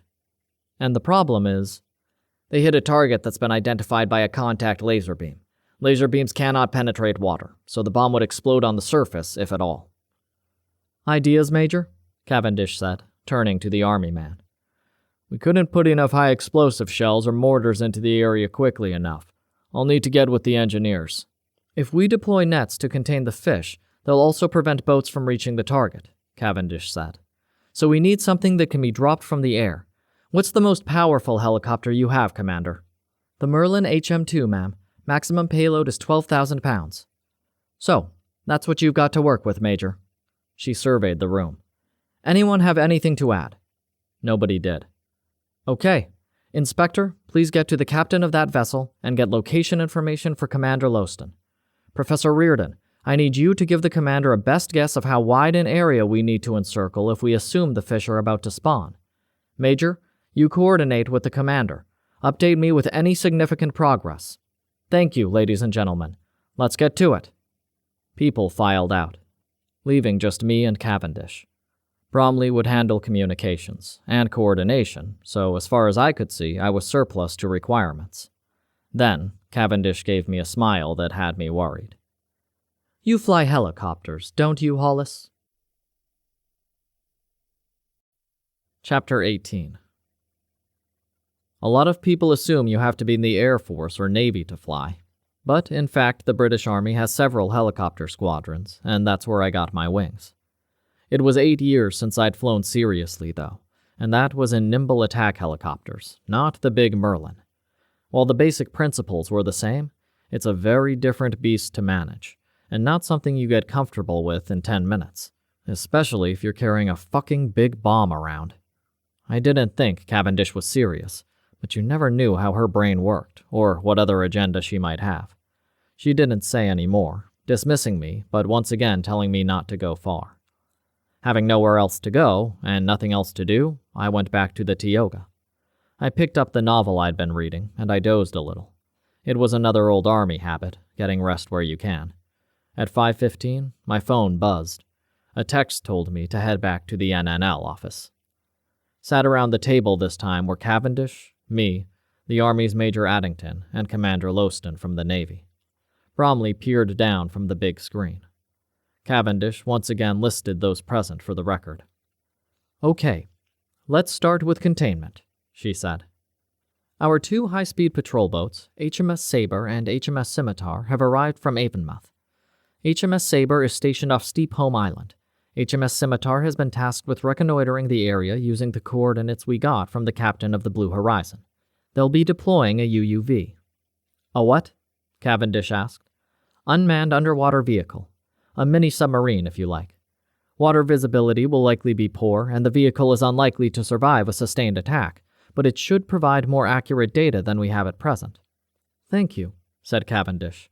"What about our explosive device?" The Major gave a grimace. "We're getting there, but we need more time. We've relocated an engineering team to Yeovilton. They're working on both the device itself and with Royal Navy personnel on the mechanism for deployment. Our main challenge is that we don't want to encase the explosives in anything that will reduce their effectiveness, but that could leave the device vulnerable to attack. That, in turn, might prevent detonation." Cavendish sat back for a moment, her mouth briefly forming a little pout. "When does it get dark?" 7:04, said both the commander and major in unison. "And sunrise." This time the major deferred to his naval colleague. 6:27, she said. "Okay. Do we agree that it's impractical to operate at night?" Both gave short nods. "So we have until 6:30 tomorrow to get a functional device ready for deployment. At this stage, can we make any assessment of risk to the public?" She looked up at Bromley. "Not with any accuracy," he said. "Low tide is just after 6 tomorrow morning, so the volume of water will be significantly less than later in the day, but we can still expect significant wave impact along several miles of coast to the west and east." Cavendish nodded. "Okay. Please liaise with Coast Guard and Air Traffic Control. As soon as we have an impact area for the bomb, we'll need an exclusion zone that provides a sufficient safety margin. Let's extend Hinckley's Point no-fly zone by the same amount. Inform TV and radio as per the unexploded World War II scenario. Get the same information to local police forces and ask them to clear breaches. Major, please support law enforcement where necessary. I doubt we can completely stop the rubberneckers, but we can keep as many of the idiots away as possible." Things seemed to have come to a conclusion, and people were starting to stand, when Bromley spoke. "Wait one, please," he said. After a pause, he continued. "We have live feed from the UUV." We retook our seats. The big screen filled with a murky picture from somewhere under the surface of the Bristol Channel. As suggested, visibility was poor. The mini-sub's light did little to improve things, bouncing off floating particles without much penetration. Each of us leaned forward, as if doing so would give a better view. Something streaked in front of the sub, too fast to identify. Then another. Then a creature came directly towards the camera, turning away just before impact. It was very squid-like, but the beak seemed larger than normal, dominating the head. It also bore pelvic and dorsal fins, and a single row of scales running down the center. The screen gave a larger-than-life look at the beast. It was easy to see how devastating a group of them might be. The camera juddered, then cleared. The UUV moved forward. More of the creatures flashed into view and swiftly out again. Suddenly, the sub tilted upward, then just as quickly flipped to the right. The juddering continued. "As we suspect," said Lowston. "It's under attack." The screen filled with a swarm of writhing bodies and lashing tentacles. It was impossible to count how many, but it seemed far more than the 25 that had been estimated. Then the screen went black. Everyone sat back, taking in what we were up against. After a long moment, Cavendish spoke. "Right. Is there anything else?" When neither officer responded, she thanked them and wished them luck. We stood to leave. "Not you, Hollis," she said. I waited while the other two filed out. "You don't seriously want me to fly that chopper," I said. "No, I think we'll leave that in the skilled hands of the Navy pilots. However, I do have another task for you." "I can hardly wait." "I need you to go fishing." "Ma'am?" I had an uneasy feeling. I've had them before. It's not a premonition as such, but you might call it a sixth sense. It usually resulted in me finding myself in a position of extreme danger. "I've been told we need to retrieve a sample from the shoal for the scientists to study." "There should be bits of sample all over the place when that bomb goes off." "They want a whole one." "And how the hell am I supposed to do that?" "You'll fly with the helicopter. You'll be equipped with a state-of-the-art spear gun so you won't need to get in the water. There should be a high concentration of the creatures, making it easy to shoot one, retrieve it, and place it in the container provided." "Piece of cake," I said dryly. "Why isn't a Navy diver doing this? Surely one of them would be a better shot." "The true nature of the current situation is still relatively secret, and the people at the top want to keep it that way. Genetic engineering is a controversial subject, and they don't want the public to know the kind of advances that have been made." "Or the risks involved," I said. Cavendish didn't answer, except to tell me to go get some rest. Muster at 05:30. Chapter 19. My alarm woke me at 04:30, so I had time to make a decent cup of coffee and have a light breakfast of fruit, cheese, and cold meats. Energy without bulk. I looked out through a window that was being splashed with thin streaks of rain. I could see the vague outlines of clouds being driven by a blustery wind. Just the kind of weather for shooting fish in a barrel. I put on jeans, a thick cotton shirt, an old pair of steel-toed combat boots, and the double-breasted biker jacket I'd owned since my late teens.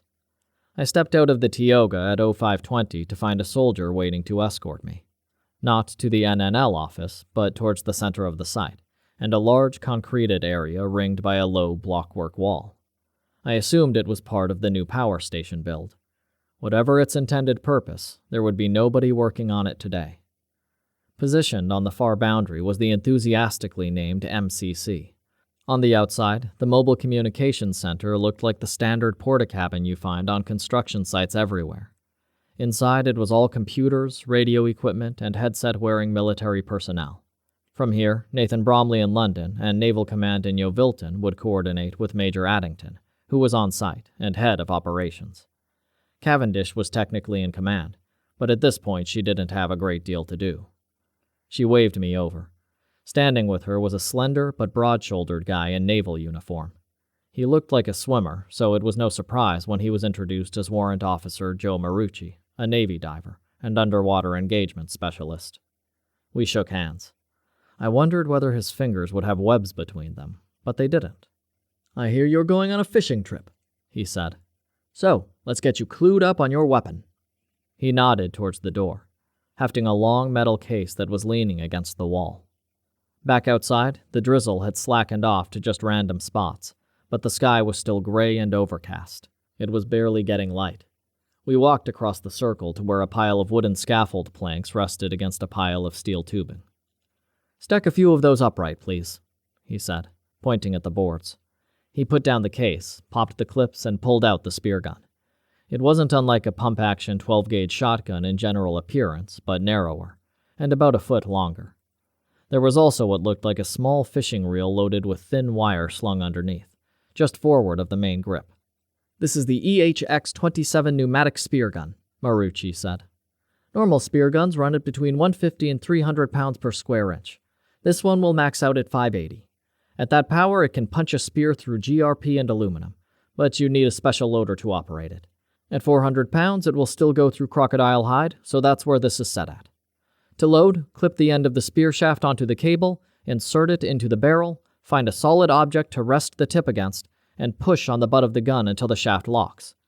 There will be a fair bit of resistance, but you'll feel a definite click." He handed me the weapon. I was surprised how light it was. He reached back into the case and came up with the 3-foot-long spear.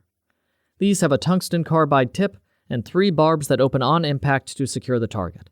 The cable is stainless steel reinforced with Kevlar." He passed it to me. I did as instructed, rested the tip against a plank, and pushed. Marucci was right. I'm a big man, but it still took a good hard push before I could feel the shaft lock into place. "Good," he said. "I know you have weapons training, but let's do a couple of test fires." He walked us back 20 feet. "We don't usually shoot these things out of the water, so I'm estimating this as your maximum range. The weapon only has minor recoil, but it's a good idea to get it into your shoulder for stability, like you would a shotgun. Firing horizontally over this distance, the spear will drop several inches. That shouldn't be a problem when you're firing from the helo, as you'll be shooting more or less vertically." I went into an upright shooter stance with the butt of the spear gun snugged into my shoulder. I spent a moment feeling for the balance of the weapon, let out a slow breath, and squeezed the trigger. I felt a slight kickback, watching the flight, and heard a satisfying thud as the tip hit the target. Compared to where I had aimed, it had dropped a good 6 inches. More than I expected. The spear had actually gone clean through the first plank and into the second, with the 3 barbs spread, preventing it from simply pulling out again. Marucci unclipped the shaft. I wiggled the first plank off, and he pulled a knife from his belt to dig out the tip. My second attempt was closer to where I anticipated. Not marksman standard, but it should be good enough for what we were doing. A third was equally consistent, and I got a thumbs up from Marucci by way of confirmation. "Good to go," he said. "The EHX-27 will fire a dozen shots per charge, but I'll repressurize it anyway. In the event of a miss, you should be able to retrieve the spear and reload. There's a manual winder on the reel that's geared for fast retrieval with minimal effort. In the unlikely event of losing one of the spears, there are 4 more in the case and extra clips. There are also cutters and pliers if something gets through the cable, though that's extremely unlikely. He packed everything back in the case. I hope the fish are biting, he said with a smile. Oh, they're definitely biting, I said. Back in the MCC, Cavendish, Addington, and I took seats around a small table. Bromley joined us via laptop. It was Cavendish who spoke first. I assume we have a working solution, she asked the Major. We do, with some provisos. Individually, each of the elements has been proven in operational conditions, but the combination has not been deployed before. Clarify, please. As you may know, radio waves struggle to penetrate water. Very low-frequency submarine communications can hit a depth of 180 feet. According to our Navy colleagues, the seafloor in this part of the Bristol Channel is at around 200 feet, and that's where we need detonation to get any eggs. Anyway, time constraints mean we don't have the opportunity to test the hardware, and even if we did, there's the challenge of delivering an explosive device, then getting a vessel close enough to trigger it. Depth charges rely on pressure sensors, but these are placed close enough to the exterior of the device. As a result, they might be disabled if attacked by the creatures. If we made the casing stronger, we would reduce the effectiveness of the blast. If we put the detonator closer to the center, we would lose sensitivity. That might mean detonation would be too close to the surface, or conversely a failure to detonate at all. So we're going to use hydroacoustics, sound waves. An acoustic modem will be connected to the detonators in the center of the device. The helicopter can drop the bomb precisely where we want it, then the Saber's UUV will send a high-intensity signal to set off the explosives. The UUV can be positioned outside the net zone so it's safe from attack. Do we foresee any problems? Cavendish asked. Not with the device itself. We know that the hydroacoustic technology works because the Navy has been using it for underwater communications for some time. We're using the same kind of equipment, and technically for a very similar purpose. However, the effective range of the hydroacoustic signal is only 1,000 yards. Similarly, the UUV itself has an operational limit of 1,000 yards from the HMS Sabre, so the Sabre can be a maximum 2,000 yards from target when the device is detonated. We're going to put her at 1,800 yards to allow for a margin of error. So the Sabre will be in danger, I said. Not from the blast itself, which has been calculated at a radius of around 500 feet. The problem is the shock wave that will be created. There will be a considerable mass of water moving very quickly, and the Sabre will not be at optimum safe distance. However, the vessel does have excellent rough weather capability. My Navy colleagues believe the wave will be survivable, though there may be some casualties aboard.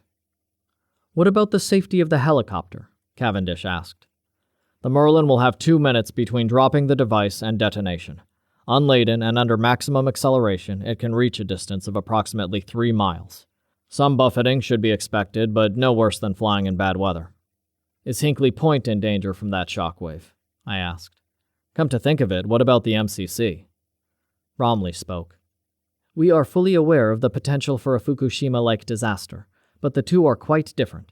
Fukushima was hit by a wall of water nearly 50 feet tall after a major underseas earthquake. VMS projects an initial tidal wave here of up to 20 feet, though without detailed mapping of the seafloor it's difficult to be accurate. However, the wide but shallow coastal band, combined with the thick estuary mud, will absorb much of the energy. By the time it hits land, the swell should only be between 18 inches and 2 feet. There will be flooding and some damage to the construction site, but nothing that will threaten the nuclear reactor. One of the radio technicians stood to get our attention. Helicopters inbound, he said. ETA 10 minutes. The Major turned to face me. The device is slung under the belly of the helicopter, so while we could land, we would rather not. We'll winch you and your gear aboard. Oh, joy, I said. There's nothing quite like being pounded by the hurricane-force wind created by a Merlin helicopter while being winched into the air held only by a strap wrapped under your armpits. To add to the pleasure, it had started to rain again. Chapter 20. We could hear the clatter of the Merlin's rotors well before it flew into view. Major Addington stood outside with me, as did Warrant Officer Joe Marucci holding the spear gun case. Cavendish had wished me luck, but stayed inside. The big gray-green helicopter started to descend. The belly of it bulged with what resembled the kind of plastic roof box people fit to their vehicles when going on vacation. Only this one was much larger. Metal claws on each corner held it in place. Marucci handed me a pair of thin gloves. "They're hydrophobic," he shouted above the noise of the engines. "They shed water so you'll have a secure grip on the weapon." "Thanks," I shouted back. The Major shook my hand.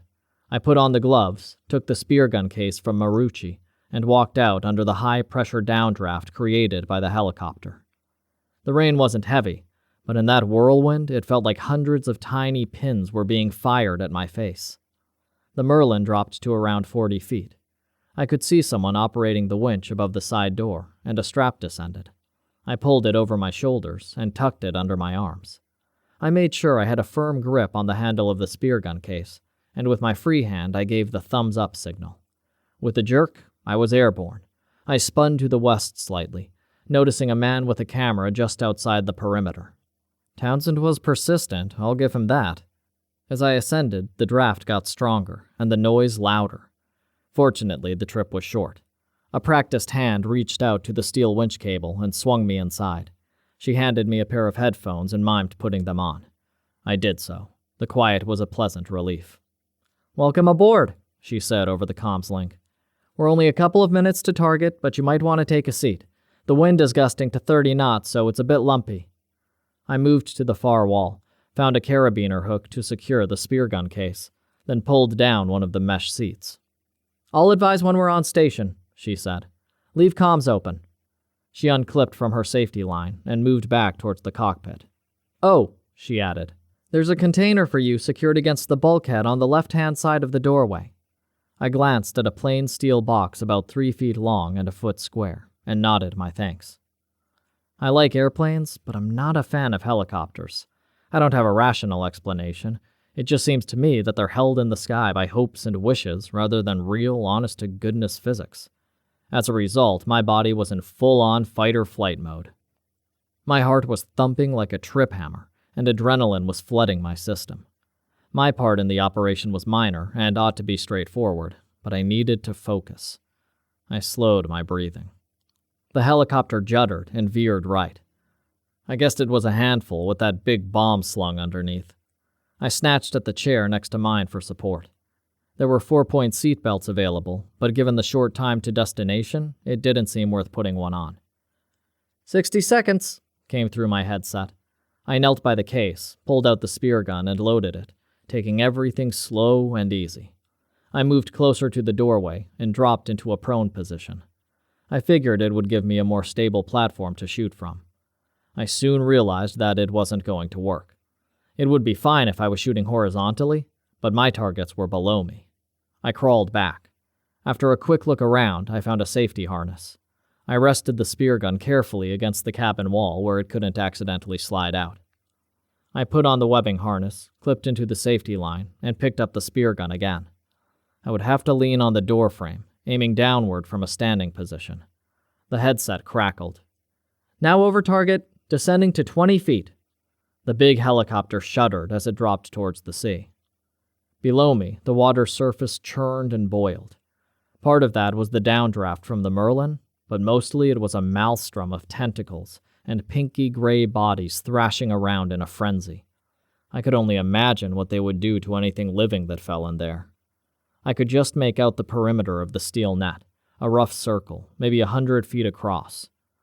I was glad the creatures hadn't inherited the salmon's renowned leaping ability. The helicopter held steady. At this distance, it felt like I could almost reach out and grab one of the monsters. Worryingly, I could also imagine them reaching out to drag me down amongst them. I didn't dwell on that idea.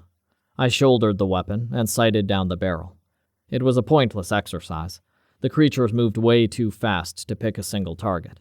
I aimed at the center of the mass and pulled the trigger. The lack of resistance in the cable told me that I had missed.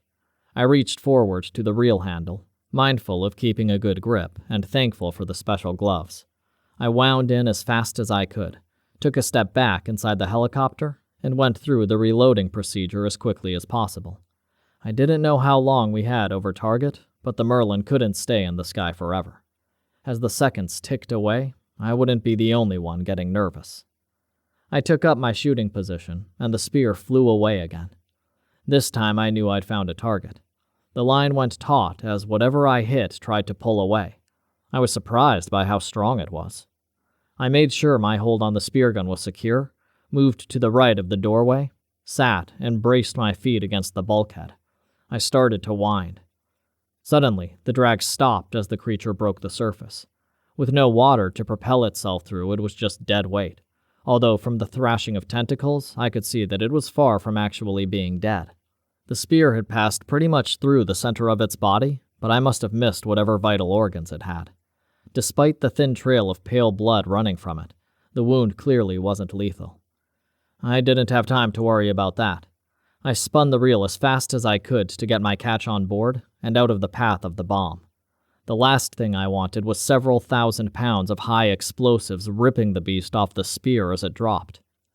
I wound it to within 6 feet of the entry, then stood and dragged it the rest of the way so that I had my back against the seating opposite the doorway, with the creature thrashing around just inside. The headset crackled again. "How are we doing back there?"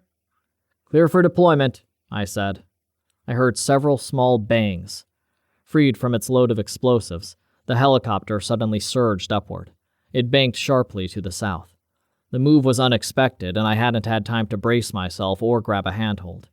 My feet slipped out from under me, and I landed painfully on my left elbow. Worse, I was sliding towards the open doorway. My safety harness would prevent me from falling out, but my trajectory brought me within the writhing grasp of those tentacles. 2 of them latched onto my ankle. I kicked out with my free foot, but with no effect.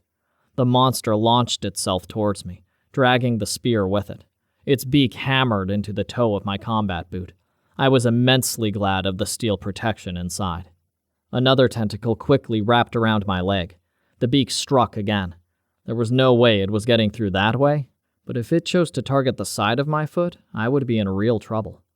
I reached out and managed to grasp the shaft of the spear. I wrenched it as hard as I could to create as much damage as possible. The helicopter had leveled out, and I was vaguely aware of it accelerating. "I could do with some help here," I shouted through the comms. The co-pilot stuck her head out from the cockpit. "What the hell?" She was out of her seat quickly, pulling a hatchet from a clip on the wall as she moved across the cabin. I could see one of the creature's eyes fix on the new threat, and it lashed a couple of tentacles in her direction. She sidestepped them, bringing the hatchet down just in the center of the body and almost cutting the beast in two. For a moment, a tentacle wrapped itself around her wrist, but then fell away. I felt the pressure on my leg release, reached forward, and unwound myself. "Thanks," I said. "No problem. Grab a seat. Detonation imminent." The pilot must have considered us at a safe distance, because the big helicopter swung a lazy arc through the sky, and framed in the doorway, we could see back the way we had come. There was a low whoof, and for a moment a circle of sea seemed to dip down as if compressed by some unseen force. Then it surged upwards, and a massive tower of water shot into the air. Seconds later, the helicopter rocked back and forward as the pressure wave hit, and the body rattled from a sprinkling of airborne debris. It soon passed, and we were far enough away from the center for it to be little more than the gusts we had already felt. A tall pillar of smoke rose above the site of the detonation, and a wall of water surged outward, gaining height quickly. The Saber was head-on to the shockwave, and for a moment disappeared beneath it. Then, as it passed, the sleek vessel surfaced again. "Can we get a view of the coast?" I asked. The helicopter turned again. The tidal wave was 15 or 20 feet tall and moving fast. The huge mass of water threatened disaster when it hit land. It never happened. Suddenly, the top of the wave seemed to fall in on itself. It was still several feet tall, but was going to impact the coast more or less as predicted. Though I felt relieved, there was also an odd sense of anticlimax. "I better get this thing in the box," I said, pointing at the dead creature. "Sure you can manage on your own?" the co-pilot asked with a smile. I resisted the urge to swear at her and just smiled back instead. Chapter 21. A couple of minutes later, we flew back over Hinkley Point. This time, the Merlin took me down to ground level, and I hopped out into ankle-deep water. Cavendish stood in the doorway of the MCC, which, with its raised floor, had avoided being flooded. I pulled down the box containing the dead creature, waved a salute to pilot and co-pilot, and splashed my way over. "Someone ordered fish," I said. Cavendish shook her head slowly, rolled her eyes, and went back inside. I climbed the steps, stamping off some of the excess water at the top. "Leave it by the door," said Cavendish. "I'll have someone come around from the laboratory and collect it. Let's have a quick debrief, and I'll let you get on your way." The Major stood as we returned to the small table. He gave me a brief nod, which I took for well done. We sat. The laptop screen showed Bromley back in the London office. "Situation report?" said Cavendish. "As we've seen, detonation was successful," said Bromley. "There are a couple of minor injuries on the Sabre, but the vessel itself is undamaged. Not surprisingly, we lost the UUV. As a safety precaution, Hinkley Point's nuclear reactor was taken offline, but is now coming back on. No damage in that sector. We're getting a few reports of flooding, principally from a caravan park just down the coast, but the owner will be compensated." "When will we know if the operation has been successful?" "VMS predicted that an explosion of the size delivered would kill everything within a 200-yard radius, which is several times the catchment zone. With both mini-subs out of action, we can't get any immediate confirmation of the level of destruction, but the water will be too full of debris to see anything anyway. I will pass you over to Commander Lowston for the next stage." The screen went blank briefly, and switched to a different office where the commander sat behind a plain wooden desk. "HMS Sabre and HMS Scimitar will return to Avonmouth and re-equip.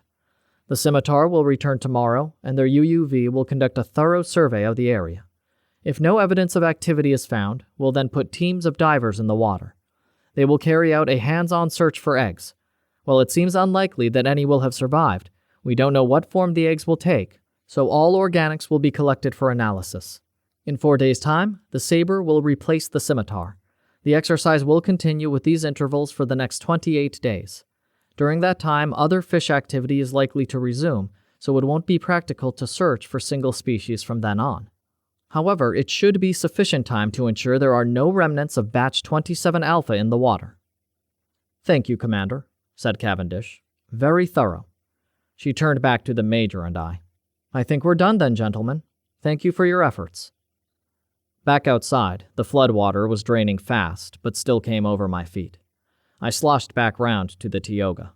Once inside, I stripped to my underwear, then went to the kitchenette and poured myself a restorative glass of Aberlour single malt scotch. I needed a shower. Then I was going to drive off somewhere quiet. Hopefully without any sheep, but definitely not near the coast. It would be a while until I went swimming in any lakes or rivers either. Batch 27 Alpha might have been destroyed, but there was always the chance the saboteur had released other batches before he had been caught. I wondered what other monstrous combinations they might be concocting in that building. Records had already been falsified once to cover things up. I had a feeling we hadn't heard the last from the National Nutrition Laboratory. The end. This has been Feeding Frenzy, a deep-sea thriller. Written by Robert Fael. Narrated by Kai Lanner. Copyright 2023 by Severed Press. Production copyright by Severed Press. Audible hopes you have enjoyed this program.